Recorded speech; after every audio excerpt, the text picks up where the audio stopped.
Hello, I'm International Master Andrew Martin, and welcome to this Foxy Openings DVD on the English opening. That's 1c4. The English is a flexible opening. It's quite aggressive, and it can be interpreted in many different ways. It is ideal for the needs of the average club player, because it's my perception that at this level, black players don't often have to face the English, and therefore it can be used as a general weapon as long as you know the main ideas behind white's first move and the subsequent variations. Now on this DVD we're going to be looking at a whole bunch of inspiring and thematic games involving 1c4. I'll be taking you through the main themes of the opening so that when we've finished you'll be ready to go out and play the English. Possibly you would want to augment what's on this DVD with some further study. There's nothing wrong with that. This is the way to improve at chess, to study on your own. Okay, well it's time to get on with the show. I look forward to entertaining, amusing and educating you.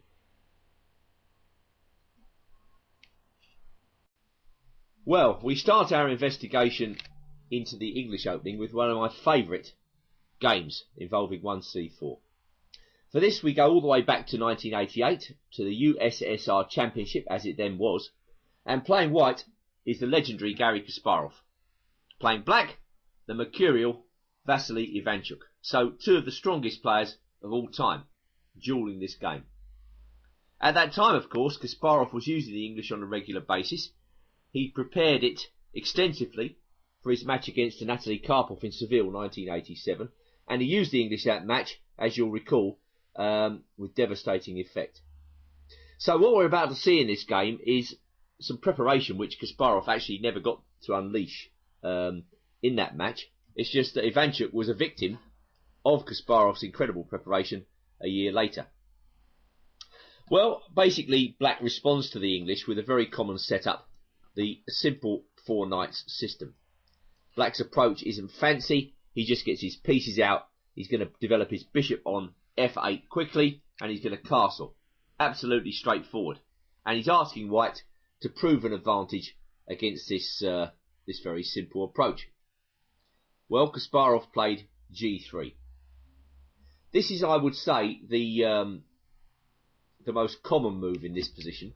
Although going back, e3 is a decent alternative, and there are quite a few other fourth moves for white as well. However, g3 is by and large the tried and trusted move for white here. White's approach is to try and dominate the d5 square. Now, Ivanchuk plays bishop b4, and when we think about control of d5, this is actually quite a logical move, because at some point black is thinking about whipping off that knight on c3 and then hopefully being able to play d5 himself, which breaks the shackles. Of course, going back to g3, black could play d5 straight away, after which we get more or less a Sicilian dragon in reverse after c takes d5, knight takes d5 and bishop g2. We will see examples of this as we go on through the DVD, because this is also quite a common line. But bishop b4 is more common yet, and there's nothing fancy about it, as we can see. Black is just getting the pieces out. Well, Kasparov played bishop g2. There is an alternative here in knight d5, but we're going to concentrate on bishop g2 because it's so straightforward. And if you're learning English or you're playing it for the first time, you should stick with the straightforward ideas. So both sides castle, and now black makes an energetic claim in the centre with e4. Well, white has two options here. He can go backwards with knight e1, or he can come forwards with knight g5. And this is a move which forces the exchange on c3, because white's hitting the pawn on e4 three times, and black can't defend it naturally other than to take off the knight on c3. Well, when black does this, of course, he doubles white's pawns. The pawns on c3 and c4 sometimes become liabilities in this position. But on the other hand, you often see black freeing his position up with d5 in this line, enabling black to free his game. One of the most important features of the position is the fact that white has acquired the bishop pair. So white, in this line, quite often seeks to make use of his dark squared bishop. That's the piece black doesn't have. If white can operate on the dark squares in this position successfully, then he can often pin black down. But immediately, black has got to think about the pawn on e4, and so Ivanchuk plays rook e8. And now white plays the disruptive move, f3. Well, this is, again, a very logical move. You know, the pawn on e4 is getting in the way of the bishop on g2. So basically, white just makes an attempt to get rid of that pawn. And now comes a very interesting moment in the game. Ivanchuk played the very straightforward move, e takes f3. But if you'll recall that Kasparov-Karpov match, in game 2, Karpov unleashed the bombshell e3. And this is a move which white must take into account when he plays this system. It's quite an extraordinary pawn sacrifice. The idea is to jam up the white position. It's a very sharp gambit move. If white accepts that pawn on e3, he seriously weakens his pawn structure. And clearly he's got a lot of work to do before he can actually mobilise the rest of his pieces. For that reason, Kasparov in the match played d3 against Karpov after an extraordinarily long thinking time. And now there are quite a few interesting moves after d3. d5 is one such move, and now queen b3 is again a very, very sharp possibility, intending after knight a5 to go queen a3, and if c6, c takes d5, c takes d5, and now f4. Well, it's obvious that this is going to be a very difficult position to assess, because you begin to wonder, is this pawn on e3 strong or weak? And indeed, the whole assessment of the position, the correct assessment of the position, revolves around this feature. Going back to the move e3, allow me to suggest an extraordinary idea. Take the pawn, and if b6, as in the game Topalov versus Gelfand, Novgorod, 1997, e4 by white, h6 by black, and now the incredible move, knight takes f7. I think this would catch an unsuspecting opponent on the nose. This really is a fantastic way to play for white against this. I'm not sure it's 100% sound, but as you can see, it really does subject black to difficulty. The immediate threat is e5. Obviously, black can't take this pawn on e4 because of queen d5 check. So in the game Topalov versus Gelfand tried to crawl away with the move king g8. e5 was played, knight h7 by black, and now white can get a very strong attack together with the move f5. And this will lead to an incredibly unclear position. So this is really fascinating chess. Obviously, you know, this is a problem for black. He can't take on e5. If he takes on e5 with the knight, he loses his rook. If he takes on e5 with the rook, well, white can just take on c6. So that is, I wouldn't say an unknown option against e3, but it certainly turns the tables on black. And if we go back to the move knight takes f7, it just shows you that there are dynamic possibilities concealed in virtually every position in chess. You've just got to look for them. Kasparov himself, actually going back one more move to d takes e3, played this way in a game against Sadvakasov in Astana 2001.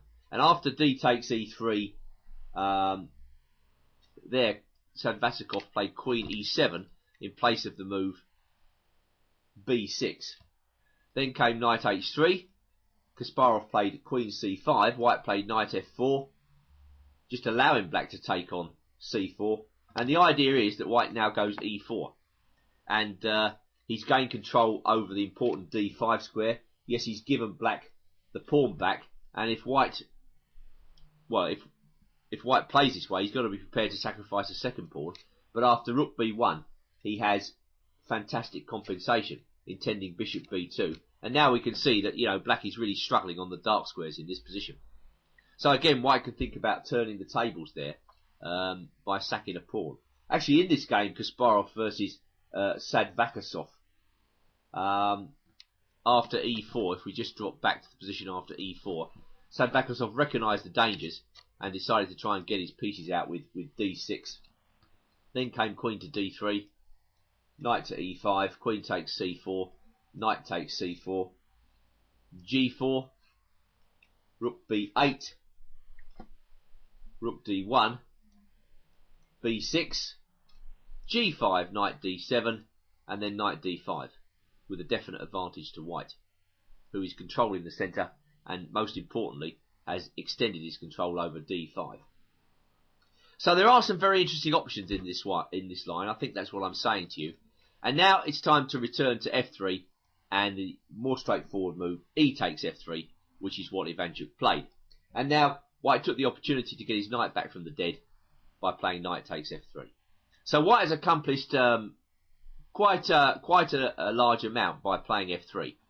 The f-file is now open for the rook. White's ready to play d4, expanding in the centre.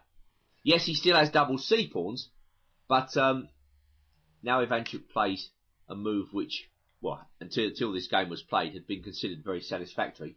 The strong-looking move, d5. Yes, it does allow white to undouble his pawn straight away, although curiously, Kasparov doesn't take advantage of this. But if white does take on d5, then black gets very free play for his pieces. Now, 1 year after the Seville match against Karpov, Kasparov plays d4, one of his World Championship secrets. C takes d5, hitherto, had been considered the main line. Queen takes d5 then is a good move for black. And if knight d4, uncovering that bishop on g2, black goes queen h5. And I think black has pretty good play in this position. His light square bishop is ready to become extremely active here with moves such as bishop h3. And if white goes knight takes c6 in this position, black can simply recapture, given that bishop takes c6 is answered by rook takes e2. And now suddenly there's the threat of mate. So after queen h5, to cut a long story short, black has plenty of play with ideas of bishop h3 and bishop g4. So going back to d5, Kasparov didn't like any of that and started to look for better moves, hence d4. Knight e4. At this level of chess, the initiative is very important. It enables you to control events and stop your opponent from doing things to you. So knight e4 attacks the pawn on c3 and forces white to think about defence for the time being. Obviously black can take this pawn on c4. That has happened in a number of games. And white then has two interesting opportunities. He can play queen c2, which will be very similar to what Kasparov does in the game, or he can maybe even play a bishop to g5, which is again a very interesting possibility, taking advantage of the pin and noting that h6 is answered by bishop takes knight and then knight e5, uncovering an attack against the queen and beyond her against f7. So knight e4 by Ivanchuk, and now queen c2 by Kasparov, both defending c2 and continuing to offer the c4 pawn, which Ivanchuk took. Now, it's pretty clear black can decline white's offer, and probably the most natural way of doing this is to play bishop f5. At least that's the move I will be looking at first if I was black, and certainly after that white's going to play knight h4. That is the idea. Now, probably the best move for black here is bishop g6. White whips that bishop off, black recaptures with the h-pawn. And despite white's bishop pair and apparent pressure, funny enough, it's not that easy to take advantage of these positional trumps. Mainly because black's going to operate on one colour squares. When you're working against the two bishops, you really want all your pieces on one colour squares. So black is very much looking to operate on the light squares in this position. And he's going to consider moves such as knight a5, looking to operate on c4. You'll note that his rooks and his knights are already on light squares. The logic of this is that the bishop on g2 can't capture all these pieces or threaten all of them. So if you're operating on the light squares, the bishop becomes slightly overloaded in terms of what it's got to do. Well, this is a question of taste, this position. It's a position where, frankly, I would not mind being white. I mean, for instance, one way white could play is to play queen d3, protecting c4. If black goes knight a5, we can take on d5. Queen takes d5, and now we're fighting for the initiative after rook f4, f5, and now g4. Something like this. White can still play in this position. it just leads to a very interesting and uncompromising struggle. I mean, you can see why Ivanchuk might not go in for this against somebody like Kasparov. You know, basically, Black's position is sound at the moment, but White can work with the bishop pair to gradually extend his advantage. He's got ideas now like rook b1 and then rook b5. It's a very unclear, interesting and rich position. So there's plenty going on, which would probably have suited both players. But, you know, even Ivanchuk fears Kasparov. I mean, that's what d takes c4 says to me. And he's looking for the easiest way to dampen down the coming White initiative.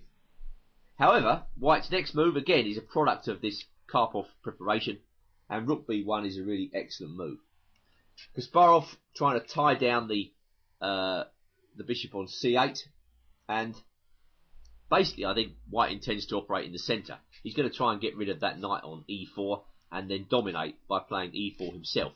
But for the time being, he knows that, well, he better tie down the bishop on c8, because that just stops all the black pieces from coming out. So rook b1 is a good move, and now with the bishop consigned to defence on c8, Black's got to find another way of reinforcing his knight, hence the move f4. But Kasparov was ready for this, and he hits with the really excellent move here, g4. Well, this again is Kasparov's preparation for the Karpov match. You have to really admire this guy's work rate and the way he discovered new ideas. I mean, this was his legacy to chess, and g4 is just such a brilliant move. Queen e7 by Ivanchuk. Little did he know what was in store for him. If f takes g4 in this position, knight e5 is possible, and if knight takes e5, we go bishop takes e4. Now there's a double hit on both e5 and h7. Some games went the way of knight g6. White was happy to get his queen into the business area, and basically this is a position for Black to avoid. There was a game Le Siege versus Zujic, which went queen e7, and now rook to b5, with the intention of swinging that rook across to the king side to join the party. Queen e6 was played in this game. Queen h5. Black interrupts White's scheme for a minute, but you know, this sort of position is, you know, something which Black should avoid. Opposite colour bishops on the board. Black is a really lousy pawn up, but you can see White's got all the chances. And White's got ideas such as rook e5 coming up. He's got rook g5 coming up. It's absolutely horrible for Black. So, strong players feel a lot at the board. I mean, I'm not sure Ivanchuk would have seen that variation to the extent that we've investigated it today. But, you know, he feels that this might be a very dangerous continuation to go in for against Kasparov. Hence, Queen e7. But this is a rather simplistic approach to the position. G takes f5. Knight d6. Well, again, we must pause and take a look now at bishop takes f5. There, Kasparov was intending knight g5. And this really does strike at the root of Black's position. The light squared domination in the centre. If bishop g6, well, you know, Black has some serious problems in this position with b7. White can just trade a lot of pieces off and go perhaps rook takes b7. If Black goes g6 to defend himself, we have knight takes e4, bishop takes e4, bishop takes e4, queen takes e4, queen takes e4, rook takes e4, and now rook takes b7. And White has numerous threats, perhaps the most potent of which is the idea of bishop h6 followed by rook takes c7, domination of the 7th rank, and a direct attack against Black's king. So knight d6, trying to batten down the hatches, and you have to agree this does look tempting, because suddenly Black has an attack against f5, threatening bishop takes f5, which would win the exchange, and secondly, Black is threatening queen takes e2. So it does look as though Ivanchuk is getting out of this mess. But knight g5. The bishop is uncovered on g2, and when Black went queen takes e2, Kasparov had a very nice combination prepared. He went bishop d5 check, king h8, and perhaps now, slightly surprisingly, exchanged the queens on e2. Well, it's not really a surprise if you're a strong player, because what white is doing now is changing the nature of the game. He's basically saying, well, look, my pieces are in such dominating positions, and your development is so retarded that, you know, I'm going to have a strong initiative come what may. You can't play this position normally. And I think that's right. I think Ivanchuk's king is under such pressure here. And, you know, the threat of bishop takes d6 is actually quite compelling, followed by knight f7 check. So, black cannot find time to develop his queenside in this position. It really is as simple as that. So, knight d8.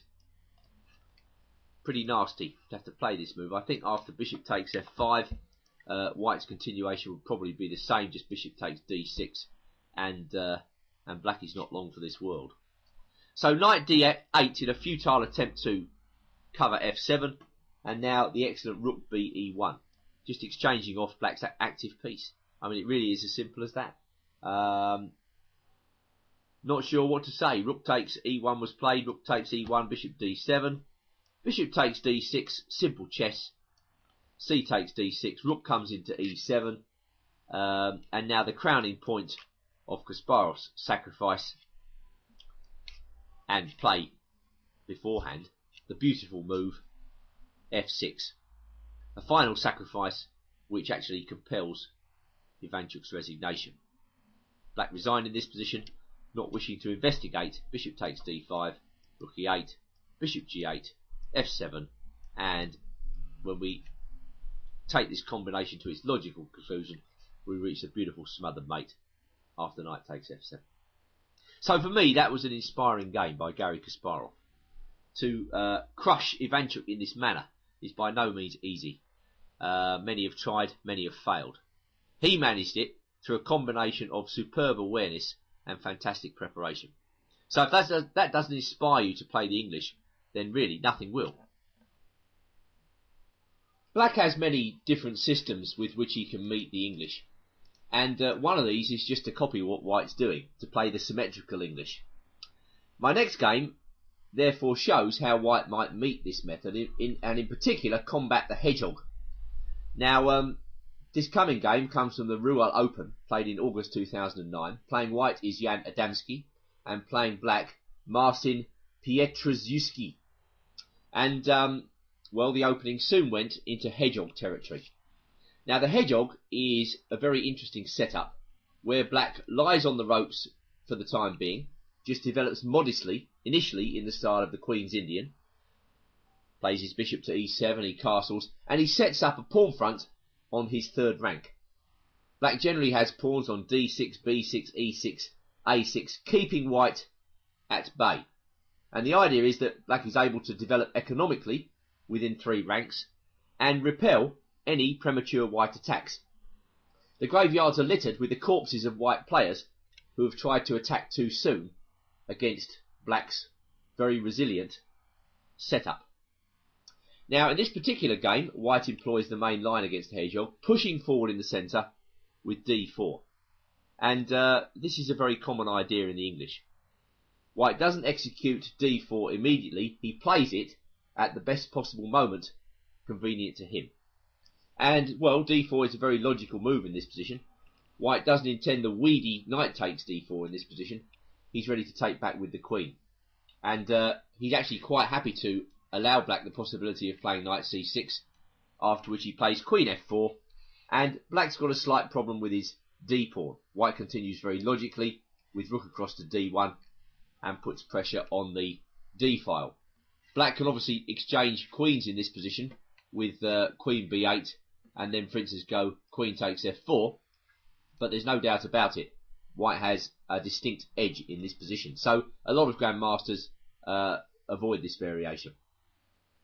So going back to our game, black played the main line with d6, and after bishop g5, which is my recommended move against the hedgehog, black played a6. So this is a very typical hedgehog formation. Given time, black's simply going to develop his pieces.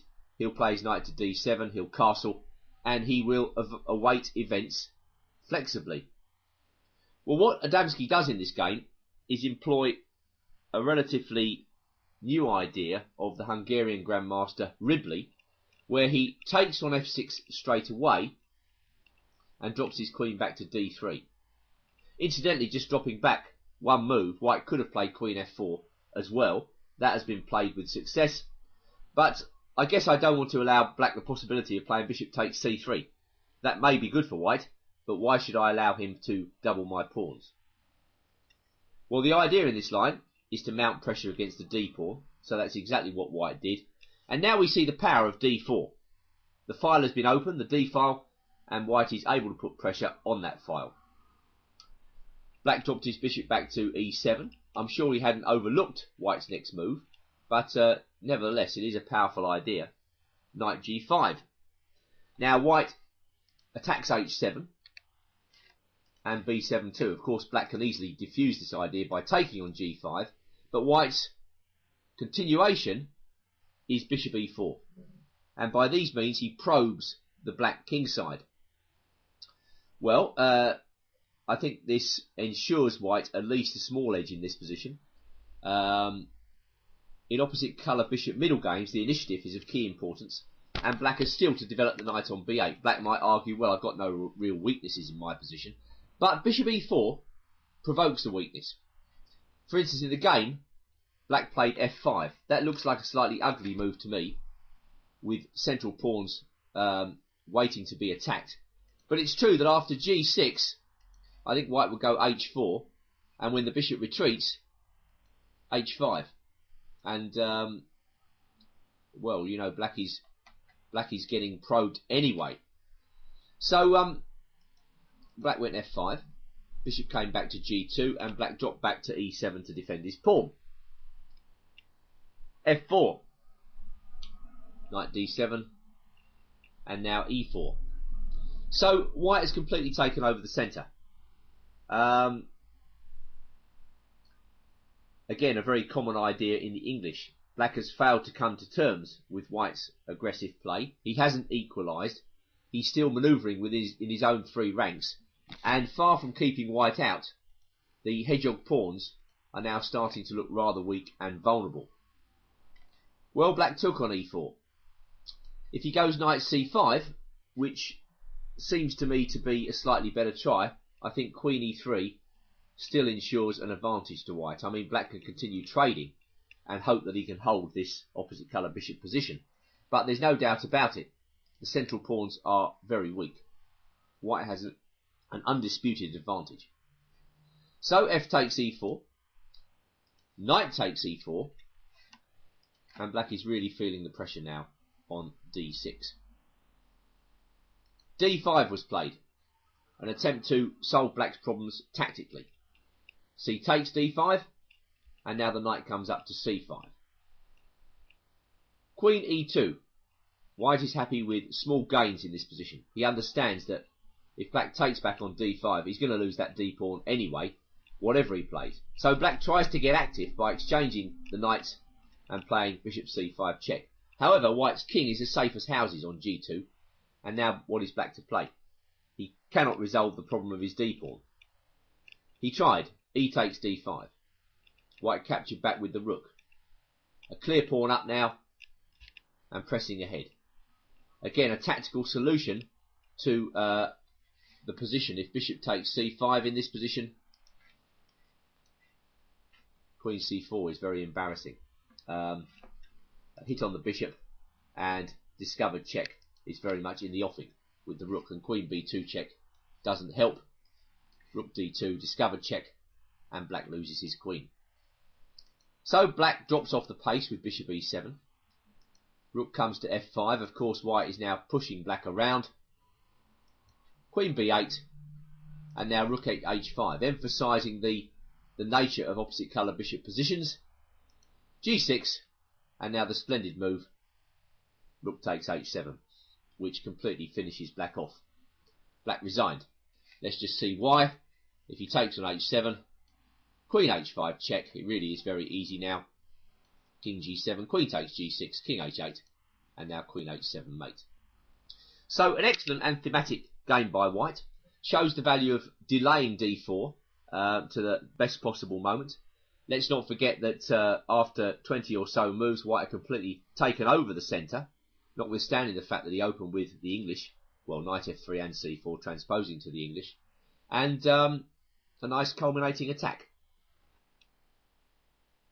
Now the English is very transpositional, or can be. You can go back into regular flank opening positions or queen's pawn positions, especially at the drop of a hat. At least that's my impression. White, when he's trying to form a repertoire with the English, must be well aware of transpositional possibilities at virtually every stage. However, when you play c4, there's no guarantee on the black side that something original isn't going to turn up on the board. And I think my next game is going to illustrate this point quite nicely. It comes from the Turin Olympiad in 2006, and playing white is Grandmaster Mikhail Gurevich, very strong player, 26-43, and playing black, the veteran Grandmaster from Bosnia, Bojan Karaitsa. And you'll quickly see, only after a couple of moves, that the game is heading into original territory, as white brings his knight out to c3, with the typical English idea of not exactly dominating the d5 square, but certainly focusing on that square early on. And black plays his bishop out to b4, which is, how can I put it, not quite the Nimzo Indian, because of course white is under no obligation to play d4 himself. And Gurevich, of course, is quite happy to develop the game along original lines, and therefore brings his queen out to b3. So here we have almost an uncharted position, well, a very unusual one, after only 3 moves. Now, if I drop back to bishop b4, certainly in this position, black intends to double white's pawns with, say, bishop takes c3. So, for instance, if white were to play a move like knight f3 here, then black could even consider taking on c3 straight away, and just playing a kind of structural game where he aims to put all his pawns on dark squares, something like this. And by so doing, gets a nice solid position. Okay, white's got 2 bishops, but he's got defects in his pawn structure. Now, all this stuff is really a question of taste, but in general, I think white is well advised to steer clear of those double pawn positions, and therefore queen b3 is one way to do it.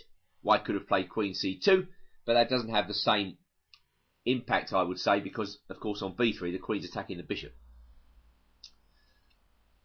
c5, just one way to protect the bishop, and now white plays a3, trying to encourage black to surrender the bishop pair. Of course, bishop takes c3 now doesn't really make much sense. Then white would certainly recapture with the queen, and he keeps his pawn structure together. Basically, he gets the 2 bishops for free. There is another move here, and that's knight b5. Again, white is very pointed. He focuses on the d6 square. And in the game Pelletier versus Rombaldoni, which was played in 2006 in France, black actually allowed him to play the check,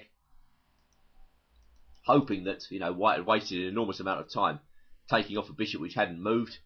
Well, that may be so, but I still prefer white's game here, with 2 bishops, and black's king slightly inconvenienced. Pelletier went on to win this game. So that's another possibility after c5. Going back to Gurevich Karaitsa now, a3 was played, and black isn't in any hurry at all to give the bishop up, so he goes bishop a5. And now, a further original twist, white plays knight e4. So, although this had been seen before our current game, I think you'll agree that, well, how can I put it? It's a highly original position. Both players are thrown on their own resources at a very early stage, and well, I think Gurevich was simply hoping to outplay Karaitsa by creating something weird like this. Now, when you come to a position which you haven't seen before, or basically is out of your comfort zone, or at least that's what Gurevich is trying to do to Karaitsa, to take him out of his comfort zone, you've got to note various things about the position. I mean, if I was just given this position, say, asked to assess it, I would note several things. I don't like the position of black's bishop offside. I note that black has a weak pawn on g7. The white queen is very well placed to slide along the 3rd rank, possibly to take advantage of that feature.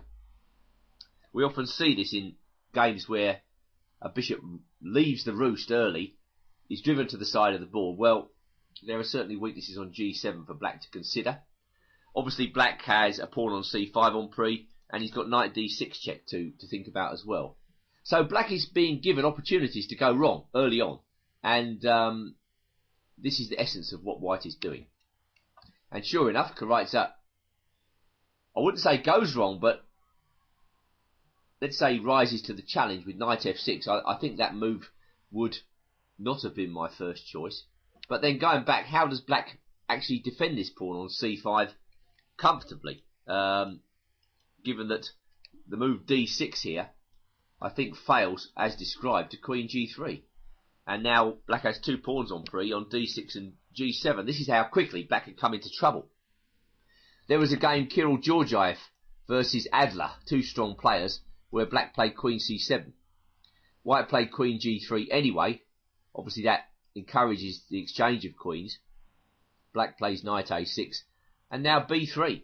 And I think white is certainly better in this position. The game continued, bishop c7, bishop b2, f6 to block the long diagonal, and now just simply e3 and then d4. Okay, this is not too much for white, but it's my impression that the white position is slightly more together. Black's got very strangely placed pieces. White's rook on h1 is already in the game. And just to show you how this game continued, Georgiev Adler, black played knight e7, white established a wedge in the centre with d5. Of course, it's impossible to capture that pawn twice because the knight on a6 would hang. Bishop e5, castles on the queen side, bishop takes c3, black took on d5. Now again, taking on d5 is not really permitted because the rook takes d5 and then bishop takes a6. So d6, bishop b5, check, king f7, e4. And white was solidly better with the bishop pair. Okay, well, going back to our game then, I think Karatza has been caught firmly and squarely on the nose, and now he's trying to brazen his way out with original play of his own. But white is not to be bluffed. He takes the pawn on c5. I mean, this is clearly a gambit by black. He's obviously trying to argue that, you know, he's whipping up a lead in development.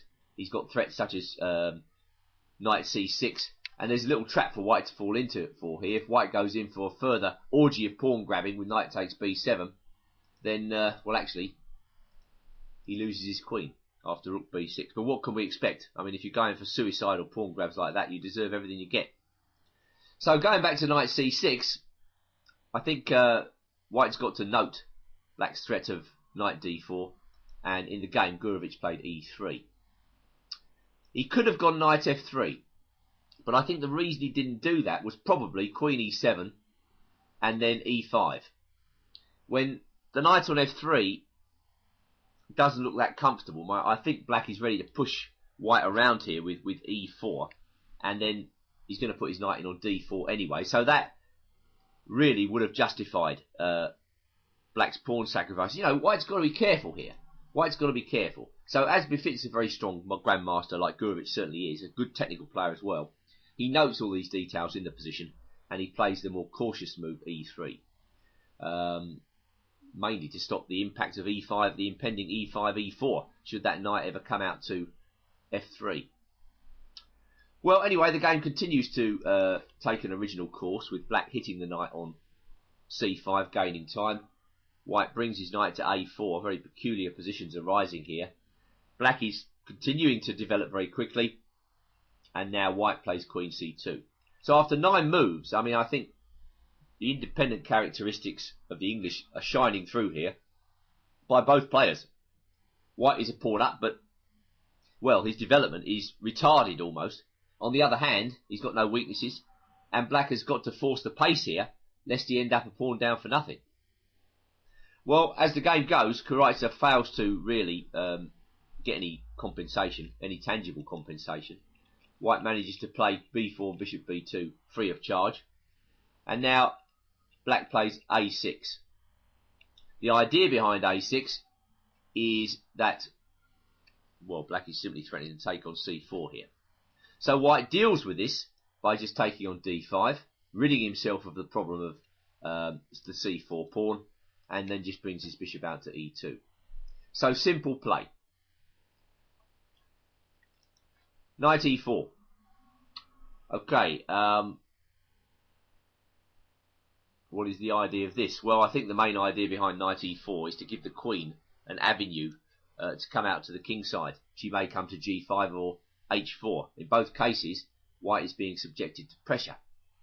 Now, you may think, I mean, when I first saw this game, I thought knight f3 was obligatory. In fact, Gurevich didn't do that, but knight f3 seems to fit the bill in terms of a good move. It stops the queen of ventures, and it develops, threatens to castle. But the fact is, after that, I think black can get some good counterplay together by bringing his bishop out to g4, and then putting his knight on g5. Black has definite compensation for the pawn here. It reminds me, in some ways, of the freedom of play white gets in the Tarrasch defence to the Queen's Gambit. Black, excuse me. And black definitely has compensation for his pawn here. That knight on a4, where's white going to put his king? Pressure against f3. Yeah, there's no doubt, and of course black is threatening now to bring his rooks into the game. Certainly a rook will appear on c8 very quickly. The white queen might be embarrassed. Back to knight e4. d3 was played by Gurevich. Knight g5, and now the difference, h4. Gurevich seems determined to create something highly original in this game. And the way that he delays the development of the knight on on g1 is particularly interesting from my point of view. Well, the knight comes back to e6. Not ideal. It obstructs the bishop on c8 and it obstructs the queen. d4. White takes the centre. Possibly he's thinking about knight c5. Bishop d7. Straightforward. Good. The knight on a4 is being observed, and black is going to bring a rook to c8 very quickly. Finally, the knight comes into the game. And now rook a d8. Well, that is a peculiar one. You know, I would have thought at least he would have put a rook on c8 in this position. Maybe rook a c8 or even rook f c8. One or the other. I think after that, probably white would have to move his queen. Knight c5, the knight can be ejected from there with the move b6. So it is very strange to me that Kureitzer played his rook to d8 in this position. Of course, that encourages knight c5, and now I think white is solidly better. I don't see any compensation for the pawn, really. I think white has actually managed to outplay black in this opening, using all these original effects. I don't see really why black shouldn't just be a pawn down for nothing here. And the next move confirms Kureitzer's state of mind here as he plays rook b8. I mean, I think that shows a certain hesitancy. It shows that he doesn't really understand what he should be doing in this position. I mean, any move apart from rook b8 really would have attracted me. I mean, I think when you've gone rook a d8, to go rook b8 on the next move really is just backing down, isn't it? And you can't win games of chess by backing down. Certainly not against good opponents. You've got to take the fight to them. So, well, there's no doubt about it. Taking on c5 is most unattractive. You know, white just plays d takes c5. He's got the long diagonal. Probably black has to block this diagonal. And now I think just rook d1. This is a solid pawn up. There's no route through for black to get to white's king. Queenside pawn majority should hold the day. That doesn't really look satisfactory. Bishop c8. Wow. Again, a very lousy move, I think. Knight takes a6 exploits that. And after b takes a6, I don't see any reason why white shouldn't just take the knight. Again, material head, no compensation. So perhaps Kureitzer has gone wrong already. I think this is what we can say. That rook a d8 move was a definite mistake. But then he was a pawn down, and there was no obvious route for him to get it back. But rook b8, well, white can play it simply. And this is exactly what Gurevich did. He took off the bishop on d7. And now he castled. Well, white would much rather have his pawn on h2 in this position, but, you know, you can't have everything in chess. And, well, the pawn on h4 is solidly protected. Black has no way to attack it effectively. The assessment stands. White is a pawn up. So, black's got to do something. He plays f6. He plays g6. White was threatening h7. Just rook fe1. Quiet improvements. are the order of the day. And now just g3. Gurevich really is excellent at this technical phase. The main idea behind g3 is to solidify the king position and really to target d5. There's no shame in white for going backwards. I think he's just intending to put that bishop on g2 and then to pile up on d5. If black is forced into a defensive position here, then, well, it really will be hopeless. Bishop b6. Bishop f1. The plan takes shape. Queen d6. Rook a d1. No chink of light in white's position. Rook b c8. The queen is happy to move, noting the d5 pawn. Knight goes back. Rook e2. Where's the rush? Where's the fire? No rush at all. White unhurriedly builds up.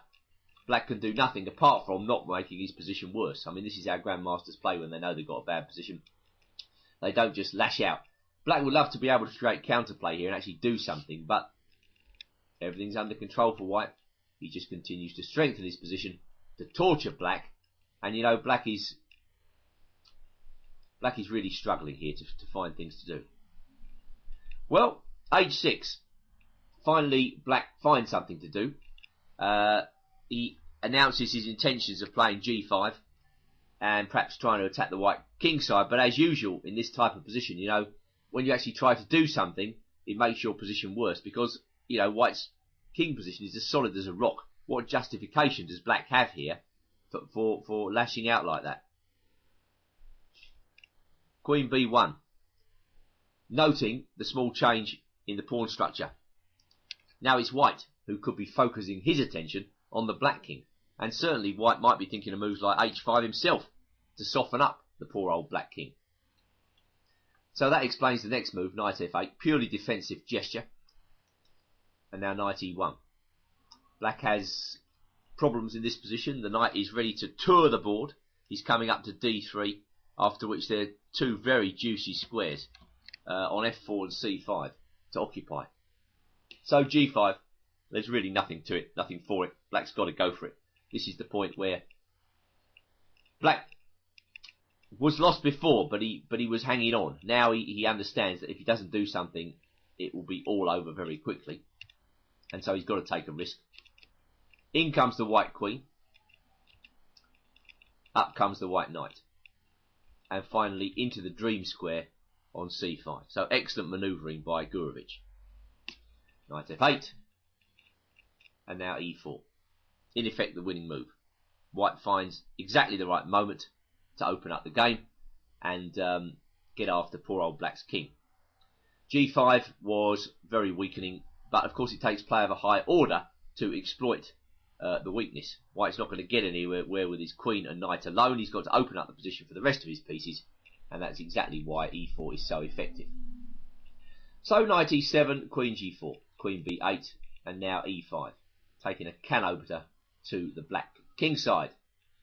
King g6, strip open the king, thank you very much. Bishop d2, eyeing g5. Bishop takes c5, well, black didn't have any satisfactory way of defending it anyway. Off comes the pawn, and now it really is hopeless. Two bishops, two pawns up, and the black king is naked. Really, there's no way back. And so Gurevich now strolls to victory. Bishop e4, lovely move. King f6, just noting d takes c3. Bishop takes g6 check. Knight takes g6, and then a rather unusual fork, queen f5 check, after which one of the knights has to go. So bishop e4 was played, nice move, king f6, bishop takes g6, knight takes g6, bishop b2, simple stuff. Knight e5, f4, knight c6, rook e1. Once those rooks get into the game, it's really hopeless. Queen g5 check, king f7, rook e4, rook d7, king g2, b6, f5, now queen g6 check is coming, queen b7, f6, knight e6. Possibly Gurevich was in time trouble. It's difficult to explain why black has been playing on over the last few moves, but after rook takes e6, everything becomes totally clear. So black resigned. Why does he resign? Well, there's no discovered attack with the black knight here. That's check, but the pawn effectively blocks the check and consigns black to the dustbin. So that was a very interesting game. I mean, in all its phases, it was different, it was original, and it shows the independent nature of the English opening when white insists. Mind you, black played his full part in the creation of an original position in this game. I mean, I don't think we should criticise Karatsa that sharply. He did his best, and well, on the day, Gurevich was the better player. As we've seen, you do tend to get original situations using it, and white's position is generally rock solid at most stages of the opening situations. So it's difficult for black. A lot of weak players, or not weak players, weaker players, they groan inwardly when they see white's played c4, because they know it's going to be very, very difficult to launch any tactical strikes against white's solid opening. And so the English, what I think I'm saying, can be fireproof if you want it to be. And certainly Svitten in this game uses it basically to, how can I put it, rabbit bash. The guy with black is completely outplayed. He tries to spice things up in the opening very early on with d5. It's not an especially good move, d5. But again, black can transpose into some sort of Tarrasch or Queen's Indian using this way of playing, but that's about the best he can do. Now, I don't think spicing it up against the English is possible, and just by playing sensible moves, white gets a very good game very quickly. And that's exactly what Svitten does in this game. He takes on d5, bringing the black knight into an exposed position, and now he plays knight f3. Well, pawn up to c5. You know, black can try to encourage white into going back into various openings. I mean, he can try to encourage him to go back into a Grunfeld with something like g6. Well, as we'll see in the next game, queen a4 check is quite an interesting way of playing against this way. Going back to knight f3, I suppose black could go e6. He does something very similar in the game. If he takes on c3, well, white captures back with the b pawn, and all black has accomplished is to strengthen the white centre. Again, something like this happens a bit later on down the line in Svitten versus Arndt.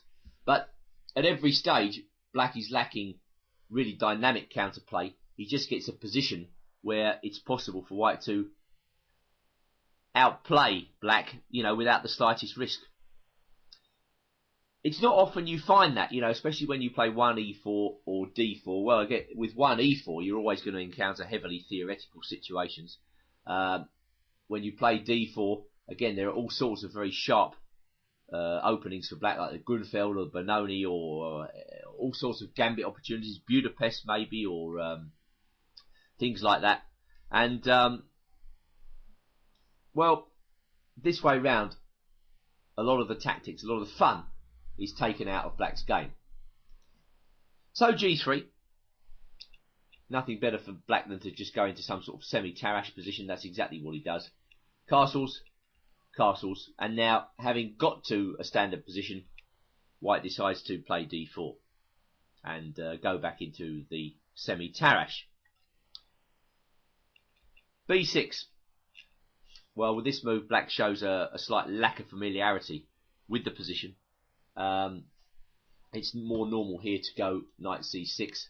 I think after that, white could probably take on d5, then take on c5.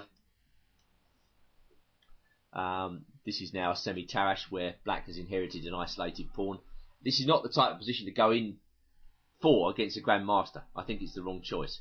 Maybe Grandmaster versus Grandmaster, where the player with black understands how to play these isolated queen's pawn positions. Yes, you can do this. And yes, this might be a reliable weapon for black. But it's my impression that the weaker player is just going to get outplayed in a position of this type. There's just not enough going on to disrupt the Grandmaster's natural train of thought. I should stress at this point that if you want to get a result against a much higher rated player than yourself, by far the best way is to create complications. Well, there are simply not enough complications in this position to justify having the isolated pawn. So I suppose that's why black goes b6.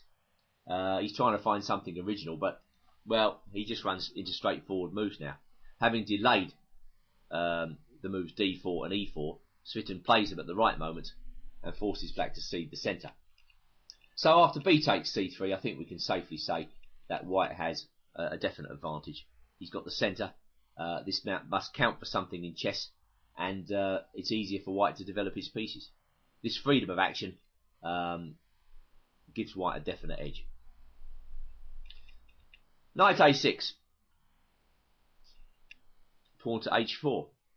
Tit for tat. If that knight goes to the edge of the board on the queen side, white shows his intentions perhaps on the king side.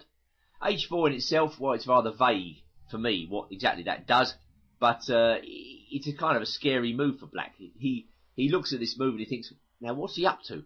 You know, I really didn't expect that. I expected some move like bishop f4, or, you know, I may have expected some move like even a4, something like that. But I didn't expect h4. And then doubts begin to creep in. Svitten actually manages to use h4 in a sly way a little later on, but his intentions are not clarified. It's just an interesting psychological move from the h4. It forces black to worry about perhaps things which aren't even there in the position. Anyway, rook c8, bishop f4, rook e8. So black can't think of what to do, just shunts his rooks into the game. And now white plays rook b1. Bishop d6, all looks normal. Svitten retreats with bishop d2, confirming that h4 had no real plan in mind other than to maybe run black down on the clock and force him to think about, you know, stuff really which doesn't exist. So bishop d2 just says, well, I'm going to keep the pieces on against you. Your bishop on d6 is clumsy. You show me why you put the bishop there. And that's exactly what black tries to do. Queen c7. But now I begin to wonder what that knight's doing on a6. Rook b2, covering the second rank in case black was ever thinking of taking on d4 and then plunging his queen down to c2. Rook e to d8. And now bishop h3. So white is managing to use his move h4. The white configuration on the queen side is rather on the king side is rather pleasing. You know, white's covering an awful lot of squares. So bishop h3, well, d5 is now the idea in the forefront of white's mind for sure. So that's why black goes rook b8, getting out of the way. Bishop f1, toing and froing. Rook a8, black can't think of what to do, and now white goes bishop g5, probing black's position. Well, I've no doubt at all that Arndt didn't want to play f6 against the Grandmaster, weakening his king side, so he offers the exchange of dark squared bishops. And Svitten is happy to oblige, as he's now ready with the central breakthrough d5, forcibly creating a passed pawn, and of course attacking the black queen, so the black queen moves. Rook d2. White now has a very strong trump in the form of a passed pawn, which is about to be supported with the move c4. Seeing c4 coming up, black moves in to take a pawn, but he runs slap bang into a very rapid white attack. Having got his rooks on the central files, Svitten, well, now starts an outright attack against the black king position, firstly hitting the bishop on b7, bishop retreats, and now knight e5, opening up fire against f7. The problem for black is it's actually worse than it appears, because after knight b4, actually white doesn't even take on f7, he just plays a3. He's going to drive that knight away, and when the knight retreats, well, now I think a capture on f7 starts to look very strong indeed, and also queen h5 might well be in the wings. So black plays f6. Knight comes to c4. There's a little bit of tactical interplay, but Arndt missed the next move. Rook e3. Oh dear, he has no square for his queen. So knight d3, bishop takes d3, king f8 to evade the threat of bishop takes h7 check. Black can't take on c4. King f8, bishop f1, rook d6, a comical and rather futile move to end the game, and simultaneously after playing the worst move on the board, black resigned. Now, that was by no means a great game, but it was comprehensive defeat for Arndt. I mean, he never really got into the game. And this is how the English can reward you when you play it against a weaker player. So it's definitely a good opening to play if you just want to outplay your opponent without taking any risks. It worked out very well for Svitten in this game, and I think he uses it as such in a lot of his open tournament games. Well, I suppose we could have called the last game not quite the Nimzo Indian. Now we come to not quite the Grunfeld, as we come now to a world-class encounter. Playing white in this game, Levon Aronian, one of the world's best players currently, 2-7-5-7. Playing black, Gatakamsky, who, though he's come out of retirement a few years ago from a long period out of the game, is showing us that he's as strong as he ever was. And this game comes from the European Team Championship played in October 2008, so a relatively recent game. And although the opening starts out as a reti, we quickly go back into English territory, with white bringing out both his knights, and now black offering a transposition black into the Grunfeld defence, an opening which is scoring very well for black at the highest levels of chess currently. Well, white takes on d5, knight takes d5, and there's no real need now for white to play d4 and go back into a Grunfeld. There, everything is charted, everything is known, there's an awful lot of theory to recall on this variation. The Grunfeld is one of the most heavily theoretical openings of all. No, instead, Aronian goes his own way with the independent English move, Queen A4 check. And I think this is a move which can actually be recommended to white. It's a move which causes a little bit of an inconvenience, I would say, in the black camp, and forces black to think originally at a very early stage of the game. Now, black has a number of options here, but his task is not at all as simple as it might appear. I mean, this is not just a check, let's say. Well, okay, what is the idea of this check? Well, it's to force black to make an awkward into position. For instance, if black plays knight c6 in this position, white goes knight e5. And already, this is a little bit awkward. Well, if black plays bishop d7, then white will just take off the bishop with a nice solid advantage. Two bishops, no problems, and plenty to look forward to. So I think black can do better than that, of course, with bishop d7. And now it's a question of where white goes from here. Well, in this particular game, Aronian decided to swing his queen across to h4. And that gives the game even more of an original slant. Just going back, white can also play queen b3 in this position, with a double attack on the knight and the pawn at b7. With the idea that if black goes bishop c6, well, again, white can go knight e5 and nab the bishop pair. That's another game, another day. Aronian prefers queen h4. Well, okay, Kamsky takes on c3. B takes c3. Bishop g7. And now rook b1.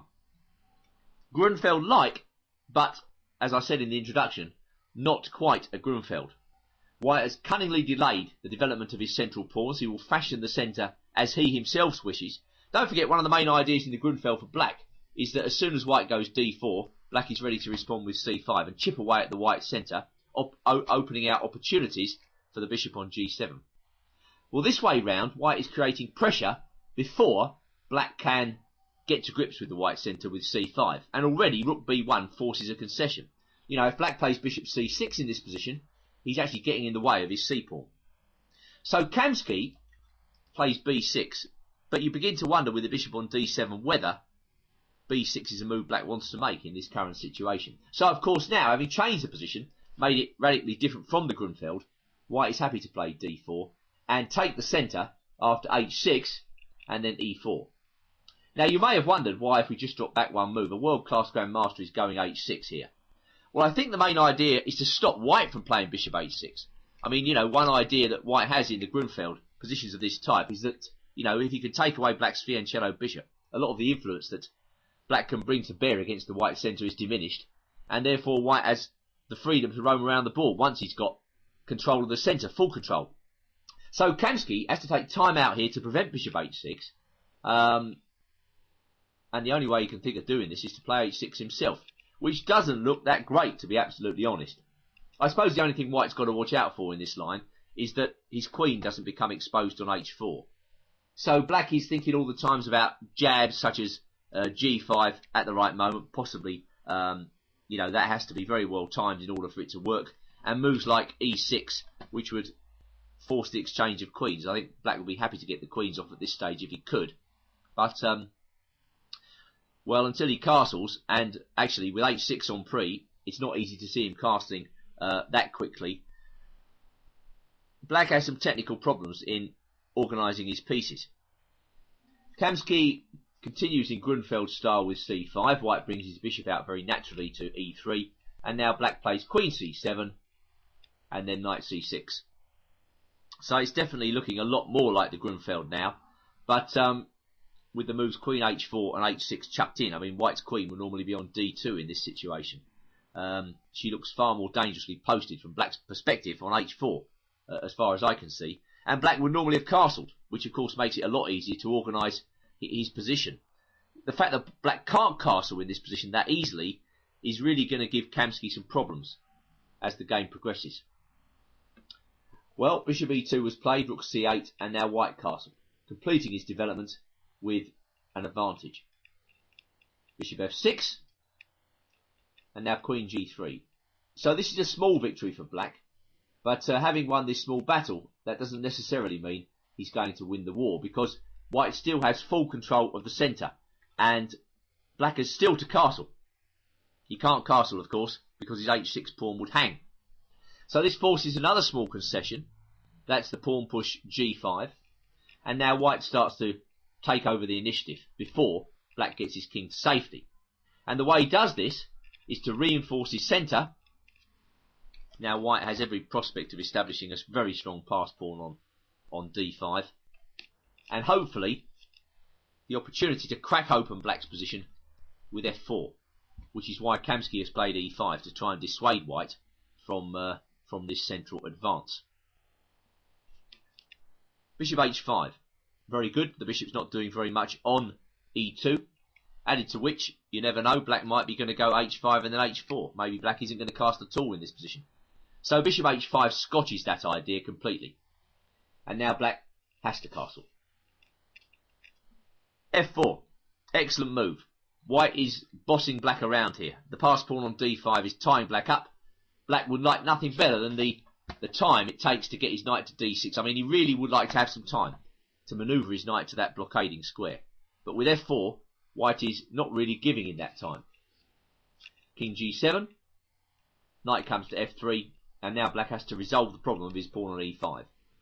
He doesn't really want white exchanging off the knight on f3 for the bishop on f6, so rook e8 is out of the question. Black has to take.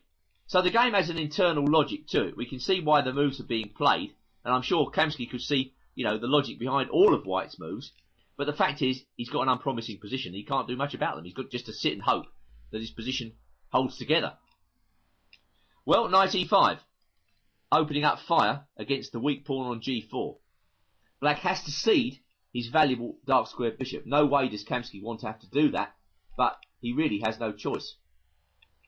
Rook c e8. Bishop f4. No need for white to rush. That knight on a5 is a long way from getting back into the game. And, well, white's central pawns are starting to look incredibly strong here. So black moves aside. Kamsky knows he's much worse in this position. He's thinking about creating counterplay with ideas such as bishop a6. But really, with his king so weak, this is something of something of a pipe dream, really, as white moves in for the kill with accurate rook moves, a retreat of the bishop to h2 to facilitate rook f6. Then the bishop joins the party, forcing the other black rook passive, and now white moves in for the kill. Black's pieces are disjointed, none of them are displaying any activity whatsoever, so Aronian moves in with the excellent d6. Now let's not forget, d6 is a big concession. There's no way white would have played this move, you know, if he had seen a way for black to get his knight back into the game. Now black can play knight c6 and knight d4, but white is not going to give him any time at all to effect this manoeuvre. First he hits the rook, then he swings his own rook to join the attack in the attack on g4, King f8 running away, nothing black could have done. Bishop takes h6, black resigns. So that was a very convincing demolition job on the, how can I put it, the pseudo Grunfeld. I think that's the best way to describe black's system. Not quite a Grunfeld. And again, a game where the independent characteristics of the Reti or English setup was shown. Well, my next game will confirm that the English opening can be a purveyor of original effects. We turn our attention to the Israeli Israeli Championship, not Team Championship, played in Tel Aviv in 2002. Playing white is Grandmaster Leonid Goffstein, and playing black Alik Vaidaslava, who's a strong international master. And here we see the game veering off piste from an early stage, with black playing bishop b4. Well, now bishop b4 in this situation has become quite common in master and grandmaster chess. It's quite an interesting move. Black is certainly threatening to double white's pawns. There's no doubt about it. He will play bishop takes c3 at the earliest opportunity. For instance, if white played knight f3, I've absolutely no doubt at all that black would whip off that knight and then play a move like d6. Now black is thinking about playing either a technical game where he continues with a better pawn structure, or he may be thinking sooner rather than later of playing f5. You often see this motif in the Grand Prix attack versus the Sicilian. White loves to play bishop b5 and play bishop takes c6, after which the attack on the king side with f5 or f4 in that case proceeds rather more easily than it otherwise would do if black in the Sicilian is allowed to play knight d4.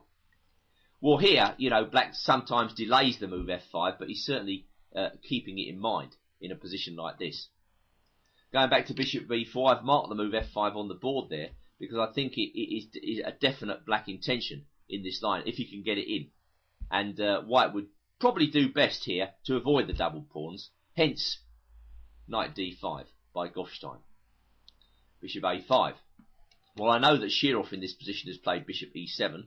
I just see white getting the two bishops and a slight edge against this line. And I'm very happy about my future prospects involving the bishop on c1. So bishop a5 was Vaidaslava's move, and that is the way they tend to play this variation.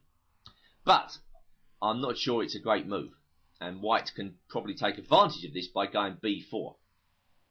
Now black has only got one good move to save his bishop, and that is the counter-attack with c6. Then we get a forcing line. White takes on a5, black takes on d5, white recaptures. But you know what? The reason I don't like this line for black is that white has extra pawns in the centre. He's got two bishops as well, and these two features of position mean that actually this is going to be quite uncomfortable for black. And we're going to see exactly how it works in this game. So black plays knight f6, queen a4, castles. Well, black can take this pawn on d5. This might contradict what I just said about the extra central pawn, but white's intention then is to go queen e4. The problem for black is, if the game opens up, white's two bishops are surely going to have their say, and in particular, this bishop on c1. This is the piece black doesn't have, the dark square bishop. So, it's slightly problematic for black how he's going to deal with this bishop as the game continues. Hence, castles. e4, protecting both pawns, d6, and now bishop a3. A very strong move, preventing black from playing knight to d7, because of course after that, the d6 pawn will be hanging. So black's got to play a slightly artificial move here in order to get his queen side out, and Vaidaslava plays knight e8. Now, obviously, black could leave his knight on f6. I mean, he could play some move like knight a6. The trouble with that is bishop takes a6. White is happy to trade advantages. He gives up his bishop pair in order to play knight e2, bishop d7, and now queen b4. All as in the game Peterson versus Makropoulou in Athens, 1993. Then came rook b8, queen takes d6, queen takes a5, knight c3, rook fd8, and now queen c5, with an obvious advantage for white, who has by far the better pawn structure and a very powerful passed pawn on d5. So bishop a3, I think we can say, going back to the game, doesn't refute black's opening, but it certainly calls the opening into question, the opening variation. If black has to go knight e8, I really don't like it. Bishop b5, knight d7, rook c1. Well, it's all good stuff. Black has serious problems here completing his development. I mean, it's much easier for white to get his pieces into the game. Rook c1, well, that probably forces black to sacrifice another pawn in order to get the pieces going. Going back to knight d7, white previously played knight e2, as in an old game of Lobron. You might have wondered about bishop b5. Why couldn't black hit the bishop with a6? Well, that's exactly what black did in this game. White dropped back, queen h4. But white quickly built up an attack in this Lobron game by playing f4. And, you know, white has a very serious initiative in this game, in this position. Black has terrible problems combating the power of the dark square bishop. And knight g4 is obviously easily repelled with h3. And the game continues with white having a serious attack. But rook c1, this is also a good move, tying black up. And Vladislava felt compelled here to play knight c5, which of course gives white the opportunity to snatch off another pawn. Now, obviously black could try a move like queen g5 here. That looks aggressive, and it attacks g2. Possibly white can think of sacrificing this pawn with knight e2, because of course after queen takes g2, you know, white is getting some serious pressure after rook g1.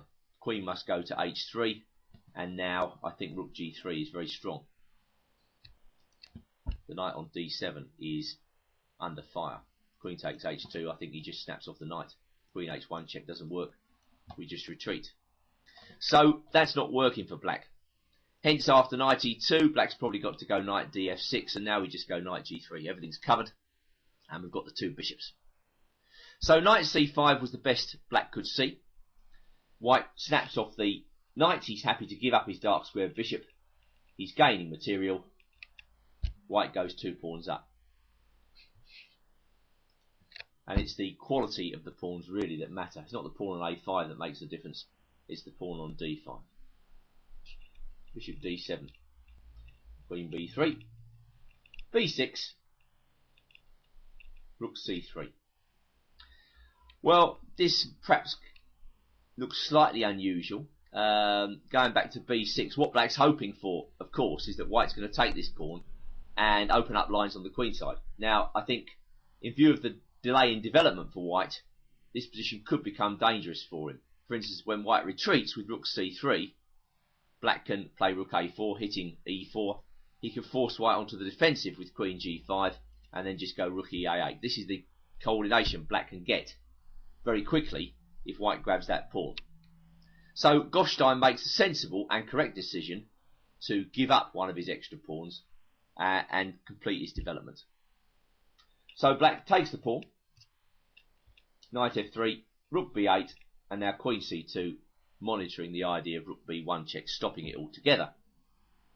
Rook b4, pawn up to d3, queen b6, and now white castles. Another sensible idea by white, again giving up his material in order to get a good position.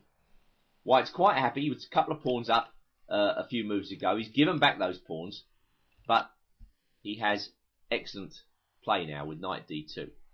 The idea, a very simple idea, is to place the knight on c4, and the knight on c4 is perfectly positioned, observing e5, perhaps manoeuvring to e3, and after that rook c7 follows. So black has to counter this regrouping plan. He does so by playing queen b4 and then bishop b5. Knight e3. The plan takes shape. White clears the c file for his rook, and the knight is coming to f5. Now the idea of knight f5 and queen g5 attacking g7 is certainly very dangerous for black. a4. Rook c8. a3. Black reasons that he had better get counterplay fast, and pushing the pawn is the best way that he can see to do this. Just going back to rook c8, if black had gone onto the defensive with a move like queen f8, well then I think we go rook takes e8, queen takes e8, and now I think just simply knight c4 it is a good move with the pawn on d5, a tower of strength. So rook c8 was played, a3 was played, knight f5. White's pressure is building. Immediate threats are queen g5, with g7 not so far away. g6. Queen f8 again was an option. Then we have rook takes e8, bishop takes e8, queen c7, g6, knight e7, and now d6. And this pawn is very difficult to stop. So, g6 was played in the game. Rook c7. The rook comes to an extremely active square. Rook f8. Queen g5. All of white's pieces suddenly come to the party. Queen b2. Knight h6 check. King g7. And now knight g4. The finish is swift and decisive. Black has no real counter to white's attacking thoughts on h6 and f6. So another one of those original games. I mean, I think we saw many different types of effects in this game, and it wasn't like a normal queen's pawn opening at all, and white won with a crushing attack. So in the end, excellent stuff by Goffstein. Now the symmetrical English is quite a tough nut to crack. Black doesn't really try to refute white's opening or confront white. He's not going to be ambitious. He's just going to lay out his game in a perfectly respectable manner and await events. Which brings us to the game Jan Timman playing white against Davor Paulo. He's graded 2.525, just in case you don't know him. And this was played in the Siegerman tournament in 2005. The opening, well, it's a typical English four knights symmetrical variation. Both sides developing very solidly against the legendary Timman. Paulo is happy to just copy white's moves and offer white the chance to play d4. Black intends to take that pawn. And so we get a variation here which could arise from the Fianchetto King's Indian, but most often comes from the English move order. And now it's up to white to prove an advantage. Why should white have any advantage at all in this position? Well, the answer lies in the c4 pawn. This gives white additional control of the centre. And in particular, it's difficult for black to break out with d5. The idea is that if black can't go d5, he never really gets the chance to free up his game completely. Therefore, white will always be operating with a slight space advantage in this position, conferred on him by the pawn at c4. We see this motif, control of d5, in a lot of English variations, but it's particularly acute in this line. If black can't break white's control of d5 in this variation, then white can get a stranglehold on the game. Well, there are many moves here, but Paulo's move is knight g4, which immediately attacks the knight on d4. So Timman just defends himself modestly with e3.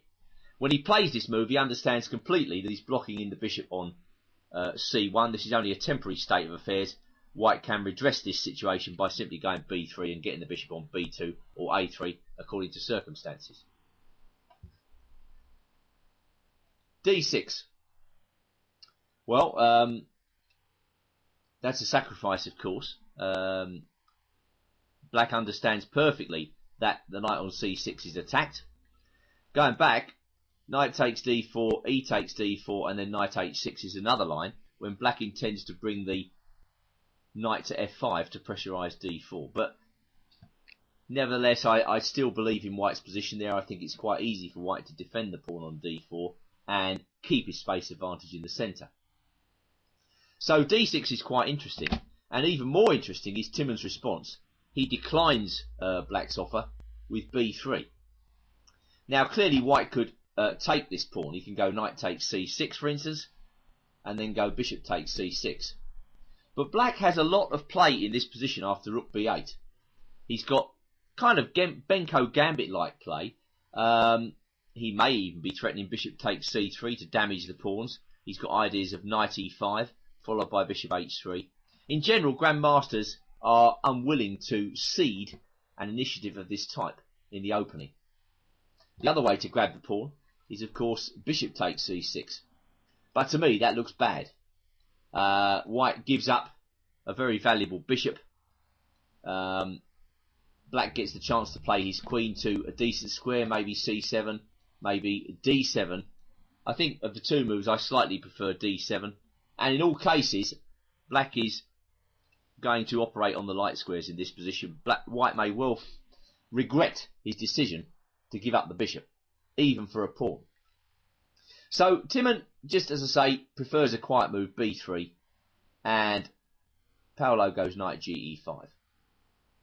Bishop b2, knight takes d4, e takes d4, and knight c6. So black plays a thematic manoeuvre to attack the d4 pawn. As we've seen in another line, he could have played his knight back to h6, intending knight f5. This is exactly the same idea, except that the knight has come back to c6 to attack d4. And now it's up to white to prove something in this position. Black's got less space than white, so really an exchange of pieces suits him. It's not at all easy to prove an advantage here with white, but Timon goes for it with d5.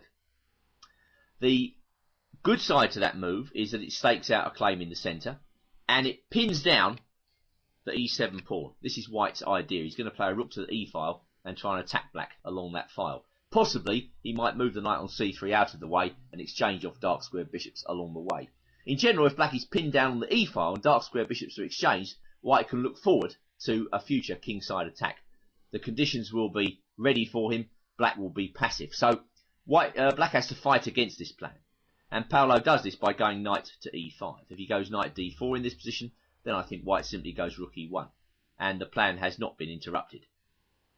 So, knight e5. And now h3. A move with strategic intentions. White takes away the g4 square from black's knight and the bishop on c8. a6. Black is looking to break with b5 in this position if he can get that move in. So white immediately stamps himself on the position by playing queen e2. Not only is he coming to the e file, he's also trying to prevent black from playing b5. But after rook fe1, well, white's probably threatening f4 now, so black has to go into action with b5. This is the only logical move in this position. And, well, it kind of says to white, well, your queen move wasn't so good. The queen on e2 is vulnerable to attacks by my bishop. And I think probably if white took twice on b5, well, let's say with c takes b5, a takes b5, and now knight takes b5, black has very good compensation after bishop a6. You know, white's got to go a4, then black plays, for instance, queen b6, piling up on the pinned knight. Black has active play in this line. Of course, another line for white would be to take on b5 and then to go f4. Well, against that, black goes knight d7, and if queen takes e7, then again black gets pretty active play with queen b6 check, king h2, knight c5, knight d1, and now knight to d3. This is quite an interesting position. White can trade the dark square bishops, but black's knight on d3 is very, very strong. And again, black has compensation. So in keeping with his earlier play, Timon prefers to try to play aggressively himself rather than cede the initiative, and so comes out with c5. And the idea behind that move is that when black takes, as probably he's got to, I mean there's no real logical alternative to taking, he's got to take that pawn, white intends to play knight takes b5, uncovering an attack against the knight on e5. And you see after multiple exchanges, let's say black takes on b5 in this position, white takes on e5, we see the idea of pinning the e-pawn down is a very important one. So I think this will turn out quite well for white. Thus, black tries to break the shackles by going bishop take knight f3 check. There are further exchanges. Probably in this position, as I say, the exchange of dark square bishops is certainly going to favour white. And funnily enough, in this simplified position, now we see the idea of the kingside attack coming into play with h4, with black passive. That pawn on d5 really is restricting him. And I would say black has some problems in this position. Queen to d6 by black. Well, he could try to hold white up by playing h5. Then I think queen c3 is a good move. And I think white's actually going to win that pawn on c5. If black plays queen d6, well, the most simple move really is rook a c1. And it's not at all clear to me how black's going to defend that pawn. So, it seems as though this opening is working out very well for white. Note the cramping effect of the pawn on d5 and the black e-pawn on e7, which is just nailed down to the canvas, really. Queen d6, rook e3, the pressure builds, bishop b7, and now h5. Rook fd8. Actually, white set a little trap there. Well, it's rather a transparent trap, really. If bishop takes d5, rook d1, and now e6. White has h6. The only move to stave off mate, really, is f6. And now we have the beautiful move, rook takes e6, undermining black's entire position. If he takes with the queen, he loses after bishop takes d5, and otherwise he's losing material. So that's a nice way to prove white's advantage in this position. Thus rook fd8, h6. Black makes less concessions this way after queen f6, but white is happy to trade, and now the rook comes to d1. Two advantages for white, the passed pawn, and the pawn on h6 restrains black from doing very much because there will always be mating threats on the back rank to contend with. Thus, after king f8, white goes d6. He's happy to trade down into a rook endgame. In rook endgames, the most important features of the position are activity and the quality of pawns on show. White is very active. He's already hitting f6. He's forcing the black pawn forward. And now rook c3 highlights how passive black's position really is. The rook is hitting c5 immediately, and rook d5 is also a pretty serious threat. Black has to defend. Not nice. In comes the rook to d5. I think winning a pawn at least. b4, trying to buy white off. There are some exchanges. At least black gets rid of the passed pawn this way. But king g2, again, demonstrates that it's really not easy for black to equalise in this position. That double pawn on the king side is in effect a minus pawn. So what is actually happening here is that there are some exchanges, and now white has this strong passed pawn on b3. Not necessarily 100% win, but very, very uncomfortable for black. Rook a6, black was in time trouble. Rook b8 check. King e7. Rook h8. Now it's getting really nasty. Going back to the position after rook takes b4, you might have wondered what would happen if king e7. Well, I think then white's best move is probably to confine the king with rook b6, just intending to bring his own king into the game. Not 100% win, as I say, but very, very uncomfortable for black. As it is in the game, getting the rook to h8 really is nasty for Paolo, because, well, once that pawn goes on h7, white's h-pawn becomes a giant. He tries king f6, of course white whips off the rook, and now black's intention was rook a8, freezing the effect of the white rook. However, Timon had anticipated this and played b4. Now black plays g5. Still in time trouble. He's trying to trap that rook or get it out of his guts by playing king g6 perhaps. Maybe he could have played rook b8 in this position. And after rook g7, f4. I think this is probably the best try to make a draw. And after that, I think the best move for white is g4. Then, if rook h8, we go b5, rook takes h6, rook g8, f3, king takes f3, rook h3 check, and over to b3. But after rook b8, king g5, f3, well, black is still a pawn down for nothing. Admittedly, after f5, you know, black has some chances, but white should still be better. Okay, g5 was played. b5, thank you very much. Rook f8. Rook g7. Contrast the effect of both rooks. White's got a very active rook and a passed pawn. Two passed pawns. the black rook is stuck. G4, trying to keep the white king out of the game.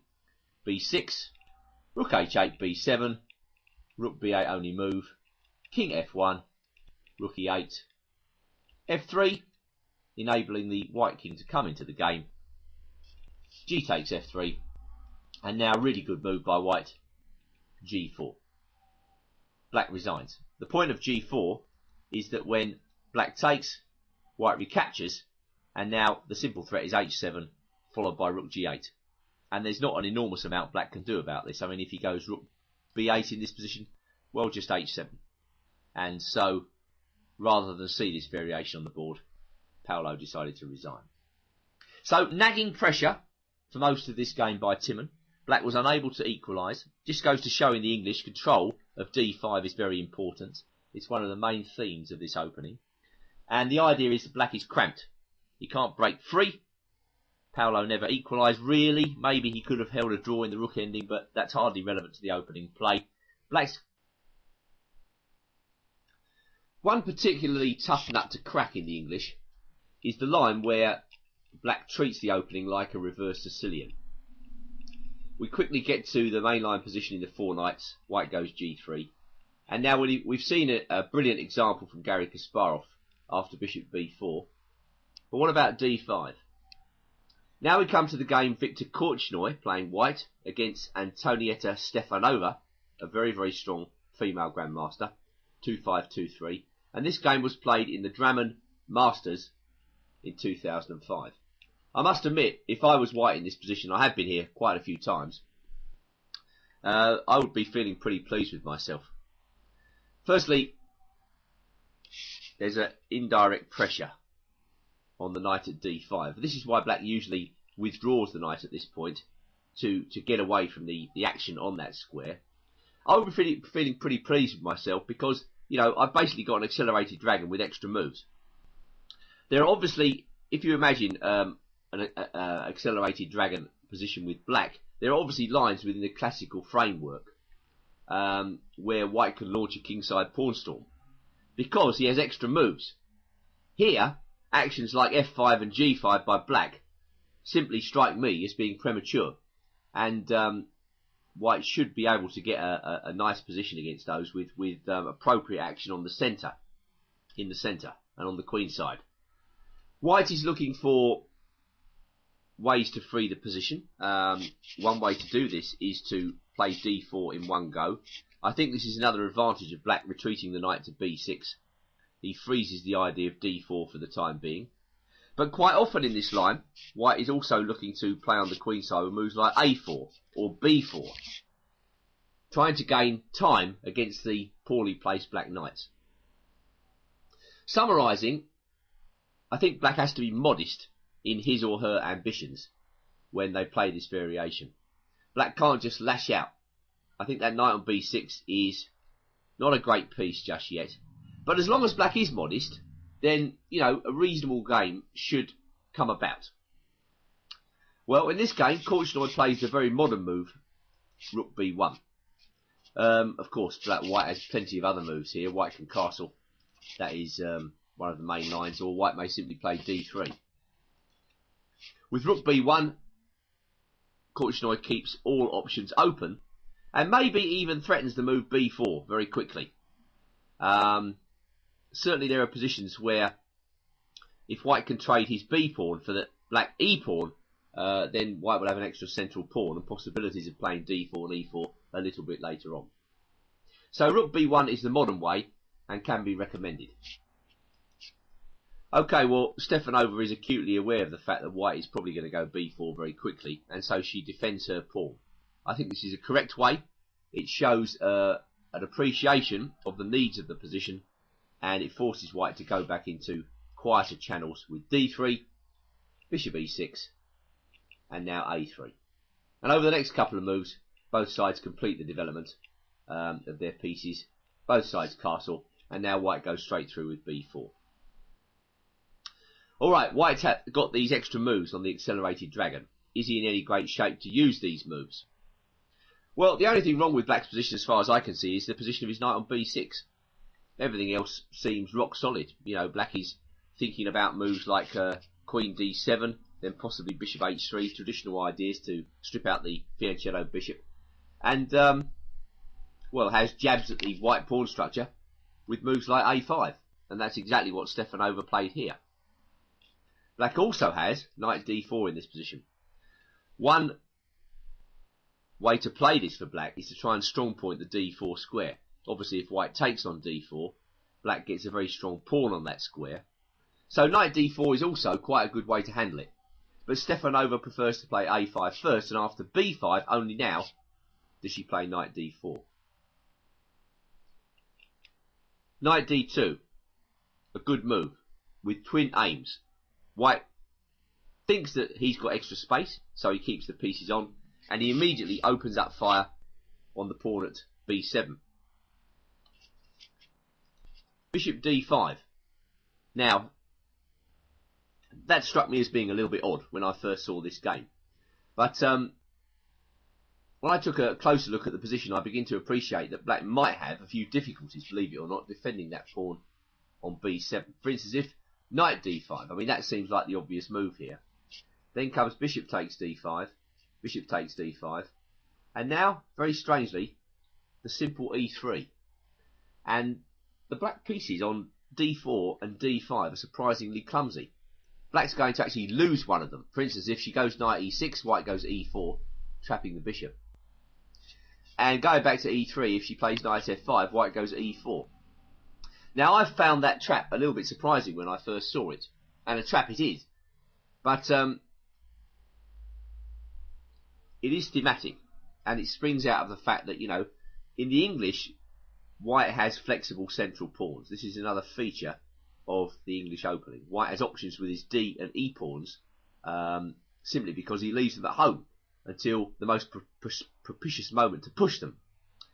So, going back to knight d2, I guess she simply didn't want to play rook b8. I mean, it really is as simple as that.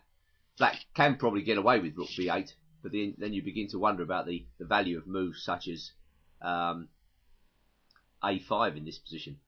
And the knight on d4 looks ready to be pushed away with e3. So I imagine white would get some sort of small edge with a move like e3, knight f5, and then something like queen c2. Normal position, and well, black's pawns are slightly compromised here. So, bishop d5. And an equally peculiar reply from Korchnoi, bishop h3. Well, I wouldn't have thought too long about taking on d5. I mean, why not remove that strong bishop? But yes, there were a couple of Mihail Marin games, grandmaster from Romania, which went this way, and he wasn't able to prove much against this this continuation. For instance, in one game, he went bishop b2 to stop the idea of knight c3. Black went a4, fixing the queenside pawns. He went bishop takes d4, e takes d4, and black had a reasonable position, opposite colour bishop position, with the knight coming to c3. So it's not that easy for white just to snap off that bishop and expect the advantage, which is why Korchnoi goes bishop h3, and now his idea is to play e3, of course, and make the black pieces in the middle, the minor pieces, look a bit weird. Bishop e6. Bishop takes e6. Korchnoi is not interested in the draw. He pins the knight, and black protects his knight with queen d7. Knight c4. Well, if white is down to that move, then I think black has equalised. And by rather strange means. The bishop coming to d5 struck me as being a bit odd when I saw it. But the problem with knight c4 is really that white is exchanging off black's worst placed piece. That knight on b6 is not ideal. And I think really Stefanova should just seize the opportunity with both hands, take off the knight and just play rook a d8. And what is wrong with black's position here? There's no real way for white to take advantage of the pin on e6. Meanwhile, black is well centralised. Who knows, maybe Stefanova was feeling ambitious. At any rate, she played bishop c5. Knight takes b6. And now black cemented the queenside pawns with c takes b6. Again, there are options. I mean, I think black could play bishop takes b6 in this position. Probably white's best then is a4. and the game continues. But with d4 under firm control, I think black is in good shape. But c takes b6. That's a sure sign that she's feeling ambitious. a4. Rook a d8. Knight e4. Well, you know, this is white's sole hope. The queen is still pinning that knight, so the knight comes to a nice central square, hoping perhaps to take off the bishop at the right moment. But black just parks the king in the corner, and I think she is okay here. Well, queen a2, stepping out of the way of knight d4. Black plays it anyway. Maybe this was the moment to play f5. I stated earlier that black had to be modest in his or her aims in the opening stages, but as black has effectively consolidated her position here, I don't see any reason why black shouldn't get ambitious and go f5. I mean, white can chop off the bishop, play bishop d2, b6, bishop c3. This strikes me as being sensible. But then just black plays knight d4. And I think black has the advantage here. Black is now the one with the advantage in space and more active major pieces. So maybe, who knows, f5 was the move. But she played knight d4. Bishop comes to e3. Queen comes up to d5. Rook comes to b2. And the pawn comes up to f5. Queen takes on d5. There are a couple of exchanges now. White takes on c5. And black recaptures with the b pawn. Now, the position is becoming simplified, but it's not simple. I mean, I think there are various ways for both sides to go wrong. For instance, if black had played rook takes c5 in this position, then f4 is quite an effective idea. White is getting to grips with the central pawn formation, and after rook d8, we have f takes e5, rook takes e5, bishop takes d4, rook takes d4, and now the key move, rook c2. When white has more active rooks, and of course he's threatening rook c8. This will be a typical way for black to stray into a poor rook and pawn endgame. But in the game, after knight takes c5, b takes c5, Korchnoi now gets the chance to display his endgame mastery, and he starts off with the move b6. b6 is excellent. It threatens bishop takes d4 at some point, or bishop d2, followed by e3, getting rid of the knight, and then rook to b5. At some stage, black has got to prepare herself for the invasion on b5. Knight e6. Well, I suppose black could go f4. I think Korchnoi would certainly have chopped off the knight.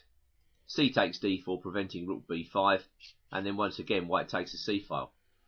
Again, white has the advantage because of this feature. Rook c7. You know, in rook and pawn endings, activity is the key and quality of pawns. Well, that pawn on b6 is a distinct danger to black here. So, knight e6 was played. White played f3, giving the bishop a little bit more room, taking more squares, and black played rook c8. Rook c1. Activity on the light squares is forthcoming, and black plays rook to d6. Rook b5, rook dc6, rook c4. And this move jams up the black position. Now I think the veteran grandmaster is getting the advantage in this endgame. King g8. Well, white's king is one square close to the centre. Black tries to redress the balance, and now white hits with f4. A good move, forcing black to cede the centre and diminish control over d4. G takes f4, g6, and now the time has come for white to take on a5. Black thought she prepared herself for that with rook takes b6, but now d4. The battle for d4 in this type of position is key, and with d4 actually white seems to have won it because black can't play rook c6 in this position due to the obvious d5. So after d4 she was down to rook d8, and now white gets the chance to take on c5. Suddenly Korchnoi has got the advantage. He's a pawn up, and although he's got a little bit of, how can I put it, he's got to get his rooks onto better squares. The rook on a5 is a little bit out of the game for the time being. Black's only try is to get active with rook b1 and then rook d1, but after rook c b4, pieces are coming off, and the check on f1 really doesn't do anything. I think white just moves the king, and, well, it will come to the same. Black has to trade off a pair of rooks, which of course suits white. Knight d8, to protect b7 more than anything else. If rook d7 here, white has a5, cramping black for room. So knight d8, bishop comes to d4, gaining space, and black brings the king to e6. Naturally, knight c6 will be answered by rook takes b7 check. But after king e6, black is certainly intending to bring the knight to c6. The rook comes to b6. Knight c6 and white's bishop drops away. Black goes active with rook h1. But you know, a much more tenacious defence in this position was to drop back with rook d7. I think this was the way, and invite white to break through. I don't think it would have been easy for white to win this game after that. White hasn't got a passed pawn as yet. That will be his next task, to try to create a passed pawn.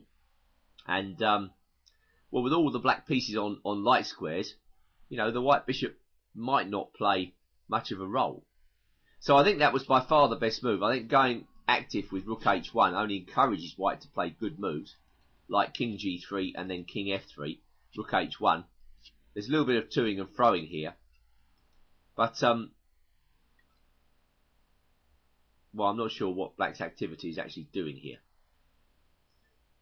h6, nevertheless, of course, white has to create a passed pawn in order to win this endgame. So this is what Korchnoi is trying to do. h4. Black plays h5. Now, black could continue the active process with rook a1. Then comes rook takes b7, rook takes a4. And then rook h7, I think, is effective. And after rook on h5, then I think rook c7. This is good play by white here, and disjoints black's pieces. If king d5 in this position, we have rook g7. A strong move. So, after rook c7, I think white now has the passed pawn and can push forward for the win. Something similar happens in the game, with black playing h5. White goes king f2, rook a1. Rook takes, rook pins, king d5, and now rook b1 by Korchnoi. And we see that black's activity on the king side hasn't really done her much good.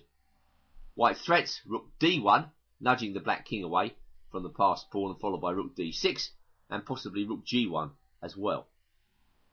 So black has to cover everything with knight d4. Rook comes in behind the passed pawn, and the king drops back to c6. Now rook g1. King takes c5. This is an uncomfortable pin for black to go into. Rook a2, that was Stefanova's idea. And now bishop takes d4, king takes d4. And before we go on, I wonder if you can see Korchnoi's winning move in this position. Try and figure it out before listening to the remainder of this game. Well, Korchnoi played the excellent and very instructive move here, rook e6. I think this is a key idea. It stops the black king from entering the action, and white is simply threatening rook e5. And white has all the options now. Black really has nothing to do. She played rook a1. She could try rook a5 here, preventing rook e5, but white just goes e3 check, and methodically improves his position by putting his king on f3, and then swinging the rook round to g5. At an appropriate moment. So, going back to the game, rook a1, rook e5, rook h1, e3 check, king d3. The white rook nudges the black king away, takes on f5, plays rook e5, and the two passed pawns win the day. The game concluded. King d3, f5, rook h2 check, king f3, and Stefanova resigned. There is really no earthly way she can stop white from advancing the passed pawns in tandem. And Korchnoi has played hundreds of these types of endgames in his career. He knows exactly how to handle them. So what will be the point in prolonging the torture? Okay, but that was an interesting game. I mean, it did give some idea of black's prospects in the reversed dragon line. Not at all easy to play against this line with white and expect an advantage. But you know, the English is not really one of those openings. As you saw in this game, Korchnoi was aiming for the long haul. He wanted to outplay Stefanova in a game of chess. He didn't want a theory session. Korchnoi basically avoided theory in this game and managed to get the upper hand eventually in a well played and well contested game. As long as black keeps his or her aims modest in this line, then, you know, a reasonable position should come about. There's nothing white can do about it. You've just got to sit down with the English and play chess. That is basically what the opening's all about. You can't rely on theory, certainly in a variation like this. My next game comes from the Porto San Giorgio Open, played in August 2009. Playing white, Grandmaster Vladimir Ipishin, and playing black, the Italian player Marcello Maloni. And this game will definitely show the variety of options available to white in the English. Ipishin, what do we know about him? Well, he's a strong, technical grandmaster. He makes his living going around open tournaments, beating up weaker players. He's an absolute genius at crushing the life out of weaker players. I mean, this guy with black, Marcello Maloni, is not weak. He's graded 2-2-7-1. Yet Ipishin in this game simply brushes him aside. Now, the move e3 is, well, it was very common a few years ago. These days it's less common than g3 in this position, or even a3. There are a number of options for white here. But it's dangerous. White takes away d4 from the black pieces. He's playing a reverse Sicilian. He is aiming to try to force the game into original channels. The point of Queen c2 really is to set up ideas such as a3 and knight d5. And in this line, surprisingly, white can often get a vicious kingside attack out of nowhere almost. Now, what Maloney does in this game is just to develop. I mean, he's playing the most natural moves under the sun here. All his pieces out, rook e8. But white hits with something very unusual. Bishop d3. There's also, I believe, queen f5 in this position. This is also an interesting move. And I'm not sure whether the fangs have been drawn of that move in theoretical terms. But certainly the idea of knight takes f6 is inconvenient for black. This position was debated quite a lot a few years ago. And it is quite messy. White's threat basically is knight g5. I mean, he wants nothing other than to get a really dangerous attack going more or less straight away. So that's why knight takes d5 in this position would be inconvenient for black. The e-pawn is falling, and d6 doesn't really help matters after queen h5. It's a very strange position, but black has all the problems here. Knight e7, knight g5. You can see how quickly a white attack can build. It's very strange. But bishop d3. Now there are definite threats to h7, so black tries to cover these by going h6. White castles. If black plays e4 in this position, he simply loses a pawn to knight takes f6. So Maloney gets his bishop out of the way. And now a3. Just a quiet move. And you can see white has already set up a very obscure situation. If it wasn't a grandmaster, you'd be thinking, well, what the heck is that bishop doing on d3? But black has some problems developing his pieces. White's control of d5 is preventing black from freeing his game. A typical English motif. We've seen it before. d6. Knight takes f6 check. Queen takes f6. And now Ipishin plays bishop e4. As a prelude, I think, to expanding in the centre. I mean, white's idea really is perhaps b4, bishop b2, and then d4. And the idea of the bishop on e4 is a strange one. I think when white plays d4, he doesn't really want black playing e4, so the bishop on e4 simply stops that.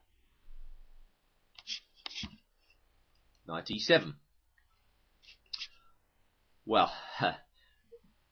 a withdrawal, but we can see what black is doing. He wants to play bishop f5 and exchange off the light square bishop. He's a bit worried with the idea of the central expansion plus the activity of that light square bishop, so he's coming round to exchange it off. But of course this gives white the opportunity to play d4 straight away, which is what Ipishin does.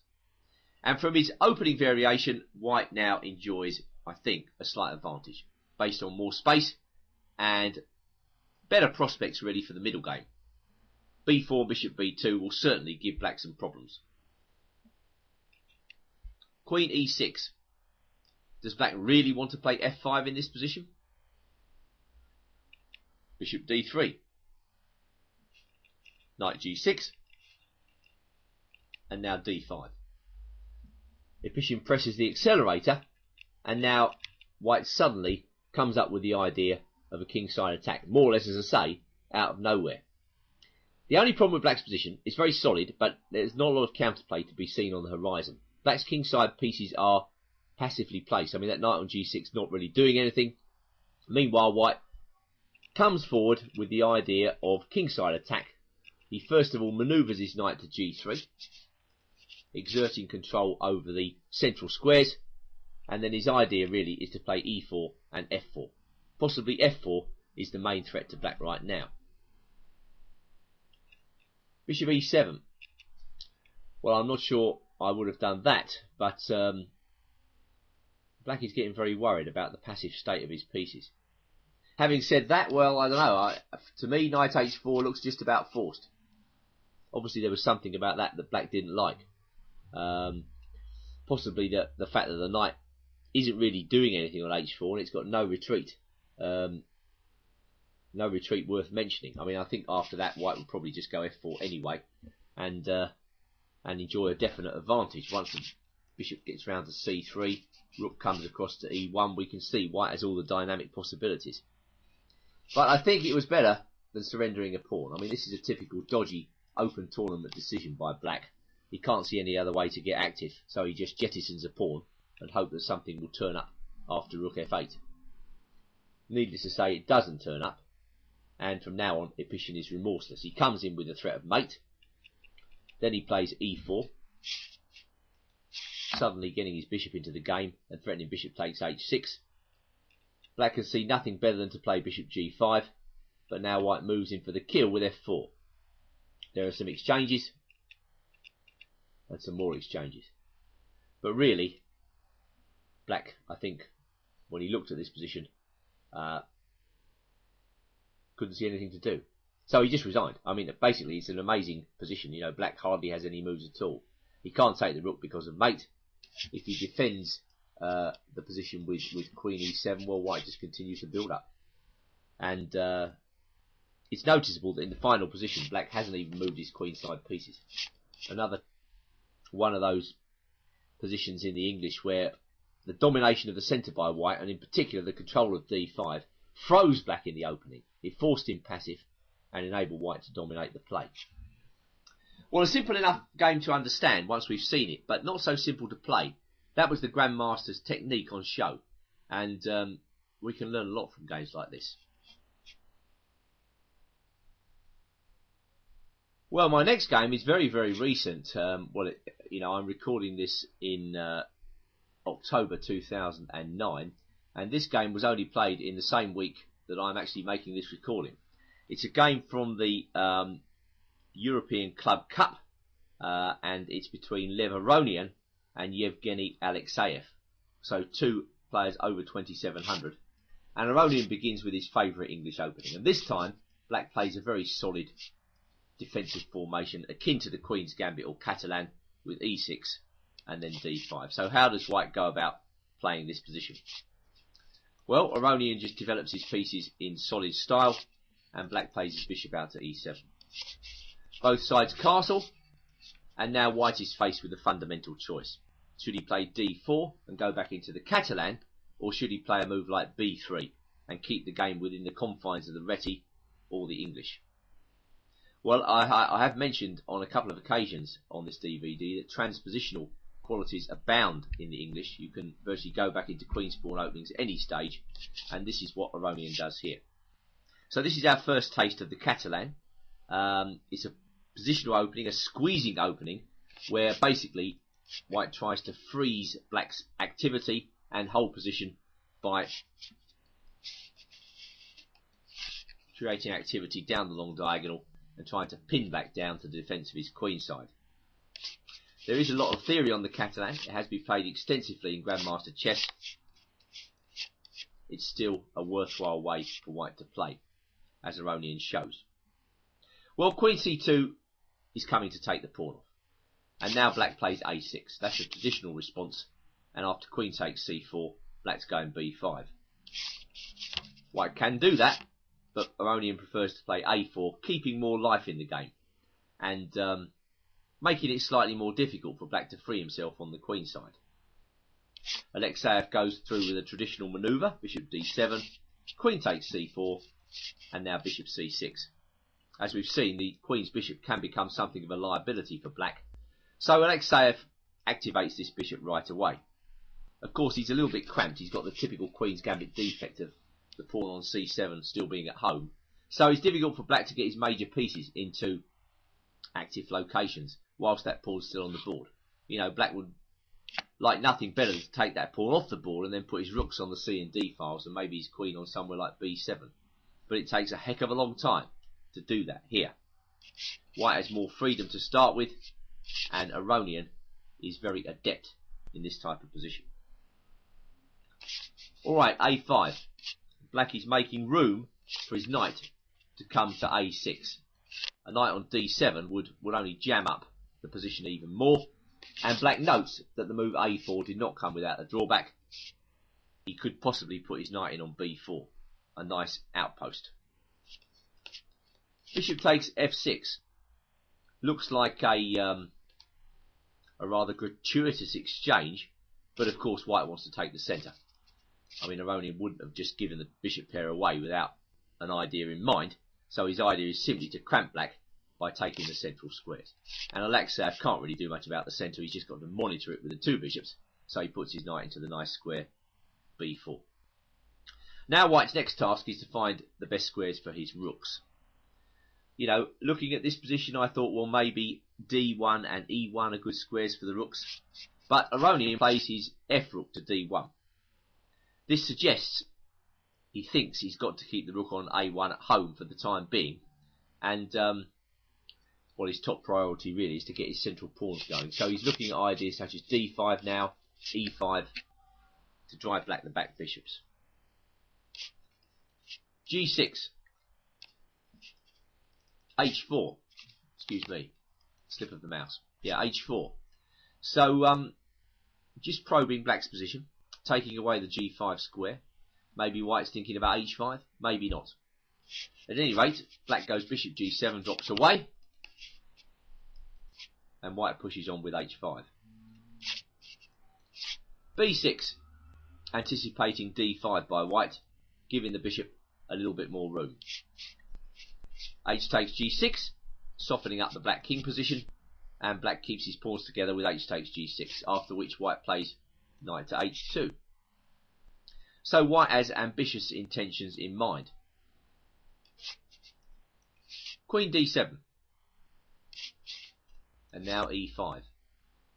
Very good. After bishop takes g2, king takes g2. Now white is definitely thinking about a plan such as knight e4, knight g4, and then a knight to f6. White is essentially playing around the knight on b4. He's ignoring it. He's saying to black, well, your knight is not doing anything. It looks nice, but actually what is it doing in this position? So black really has to find an accurate counter to white's upcoming attacking plan. c5. The classical breakout attempt by black. Alexeyev sees that white can play d takes c5, but he's intending to answer this with queen c6 check. Knight f3, and now rook fd8. Oh well, at least black seems to have intercepted white's plan for the time being. Queen h4. White is still thinking about and attacking ideas on the king side, starting with knight e4, and he gets the queen on the business side of the knight. Rook comes into d3. Knight e4 anyway, and b takes c5 was answered by rook a c1. Well, everything's hinging on whether white can control the position. You know, black is trying to get as active as he can to dissuade white from this ongoing idea of attacking the king. And it looks as though black has succeeded for the time being. I mean, that rook on d3 is a bone in white's throat. The knight on b4 looks good. The queen looks good on c6. But black has some problems with his pawn structure. And it's not at all easy, actually, to rebuff white's overall scheme of attack, whatever black does. So black played king f8. Now, he could have taken on d1 in this position. And after rook takes d1, plays knight to d5. That was another way. After knight f6, perhaps only then, black could play king f8. Of course, white is still a little bit better in this position, but well, black would have made white work for it at least. Going back to the game then, king f8 was played. Rook takes c5. Rook takes d1. Interesting turn of events. Rook takes c6. Knight takes c6. Why has white sacrificed the queen for two rooks? Sorry, I was trying to get to grips with the unusual material balance here. But white had an intention in mind. He wanted to play his knight into f6. And now, the threat of queen h7 is very difficult to stop. It's quite surprising, of course, Aronian is not going to give up his queen for two rooks. He's not going to give up two rooks for his queen, unless he's got something very clear to do. So queen h7 is the threat, and black can't see what to do against it. He plays rook b8. We just go back to knight f6. Let's see if black can improve the defence with bishop takes f6. Well, I think after that we go e takes f6, and then black has to do a runner with king e8. Then, of course, queen h8 is an easily winning move. Nothing fancy. White just comes across and takes the rook. So going back to the game, rook b8 was played. Queen comes across to c4. Black is not being given time to connect his rooks, get his pieces together. And now white moves in for the kill with knight g5. Bishop takes f6. Black does not want to investigate. Knight e7. Knight gh7 mate. That would have been a rather humorous finish. So, going back to the game, bishop takes f6 was played. E takes f6. And now rook d4. Queen a6. The squeeze is on. Everything is directed towards preventing black from connecting his pieces, especially his rooks. Two rooks work well together when they're protecting each other. Here, the queen is causing a lot of disruption to the black rooks. Of course, beyond the black rooks is the black king, and that is black's main problem. You know, black cannot coordinate his pieces, nor, ultimately, can he protect his king. Rook c7, trying to hold things together. Queen b6, continuing to hassle the rooks. And black retreats with rook d7. So he has connected his rooks in the end, but not in the way he would have liked to. Just going back to queen b6, well, what else is there? I mean, if he plays rook c8 in this position, then queen b7 is very strong, threatening the rook and checkmate. And there's no way out for black after that. So I think black has got to go rook d7, but now with the rooks passive, this gives white something of a free hand. Knight h7 check, an excellent move. You often find that players of the English or flank openings such as the Reti are really excellent tacticians. You know, they start quietly, but they go through the gears as the game continues. And when tactical complications come about, they really are on top of them. Now in the game, of course, Alexeyev's got, well, he's stuck between a rock and a hard place here. He played king g8. If he goes king e8 in this position, I'm afraid queen c5 is very awkward to meet. The threat of queen f8 is crushing. And if knight e7, then perhaps the surprising move here, queen a3, wins the game. Steps aside from the attack of the rook, and black can't move his knight. So black is actually losing material here. And of course, it would be rather easy to win with the queen and knight, plus the attack against two rooks there. So king g8 was played. Maybe Alexeyev thought he was getting out of this. But now superb move. Queen to e3. King takes h7, what else? Queen h6 was coming, and now the beautiful point, g4. I really like this point to finish off. Black's got 3 pieces, but his poor old king has no defence. The white queen moves him for the kill, and there's no force on earth that can stop him from doing so. Black resigns. I think that was a superb game. A positional squeeze where Black's every attempt to break out was dealt with very roughly indeed. And the finish, of course, quite superb. What does this teach us? Well, I think it highlights another quality you might need to play the English opening. The English opening starts out slowly, builds up, and tactics can occur a little later on. So I think players of the English should be tactically alert in the middle game. If you don't consider yourself a good tactician, then, you know, maybe the English is not for you. I'm not sure. Aronian looked like he played this game extremely positionally, but in fact, it was a tactical masterpiece in the end. What then have we learned about the English in this small investigation?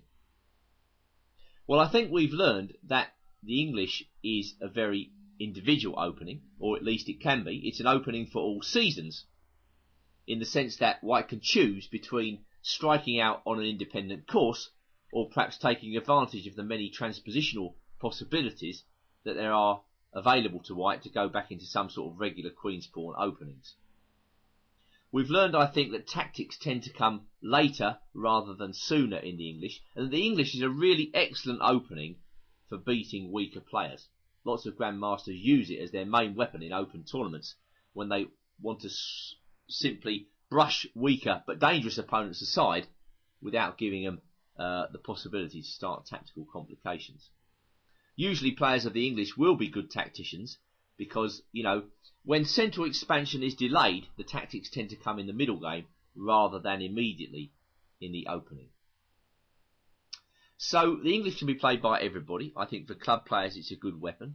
I think studying thematic games is an excellent way to learn an opening, if you like, learn the initial ideas about the opening and behind the opening. And I hope this small investigation has encouraged you to go out and try the English for yourselves. Certainly you'll need to do some more research on the opening, but, you know, just from the stuff you've learned on this DVD, I think you can actually go and play the opening at club level. Why not? I mean, you know, it's a solid, reliable way to play with white.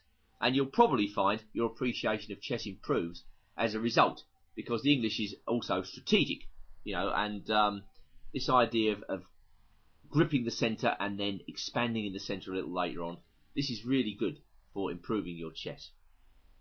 Which brings me now to my final game, and it's from the Dubai Open in 2004. Playing white is Shakira Mamijarov, who's graded 2657, and playing black Merab Gagunashvili. And this game will conclusively demonstrate that black cannot play in a vague manner against the English. If he just hopes to equalise by playing in a simplistic way, he just won't be able to do this. The opening we recognise, it's the 4 knights, where white plays g3, and now black comes out with this move bishop b4, bishop g2, and now the very simplistic move, bishop takes c3. Black's sole intention when he plays like this is to double white's pawns. I mean, it really looks as simple as that. And then he's hoping to go to work against the white pawn structure, you know, a little later on. It's a strategy borrowed from the Nimzo Indian. But white hasn't played d4 yet. So the pawn at c4 can be reinforced with d3. And it's not that easy for black to take advantage of the double pawns. In the Nimzo Indian, the c4 pawn with the focal point of black's attention. Here, it's got to be the c3 pawn, which is very difficult to get at. So, to cut a long story short, white has all the advantages of the typical English setup here. He's got 2 bishops, and he's got firm control over d5. Gegunashvili played h6. Well, black can try to start some action with e4. I think knight d4 is good after that. And whether black takes on d3 or not, I think white has a slight advantage after knight takes d4, and now c takes d4. 2 bishops, a lovely bishop on g2, rook b1 coming up. Potential activity for the bishop on c1, unlimited. So black plays h6, trying to keep the bishop out of g5, and now white plays rook b1, freezing that bishop on c8. We've seen this idea quite a few times. And black just plays rook b8. e4, firmly gripping the centre. Now the square d5 is completely off limits for the black pieces, and white's idea is basically to start a kingside attack by moving his knight on f3, followed by f4. It really is as simple as that. Black plays bishop e6, perhaps shaping up for queen d7 and bishop h3. So white stops him by playing h3. Actually, white could probably have allowed that. I mean, he could play a move like knight h4, just allowing black to do his stuff. You know, f4 is good, bishop h3, and now bishop takes h3, followed by knight f5. I mean, this looks pretty nice for white to me. That knight is very strong. Black's queen, well, I mean, it's out of play. Knight g4 looks totally useless after queen e2.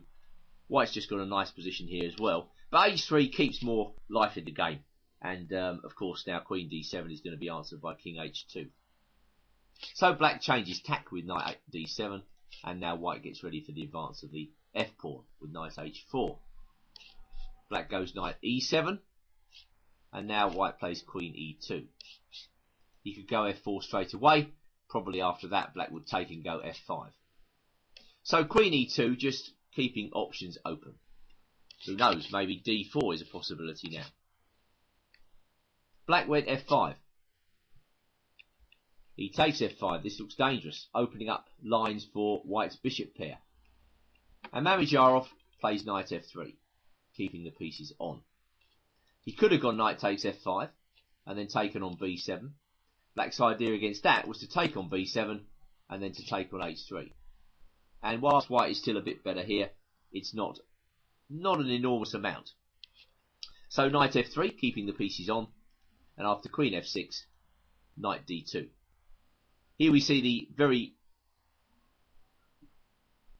good central control that white has managed to establish here. The knight heads for a beautiful square on e4, and it can't be budged by d5. White is still controlling those central light squares very effectively.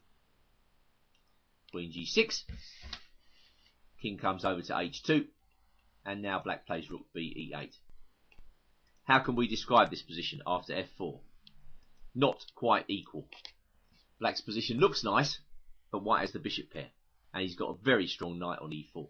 Positional advantages, which actually black is finding it difficult to shake off. Rook b e1. Knight f6. White takes on f6. Black recaptures with the rook. And now pawn comes up to g4.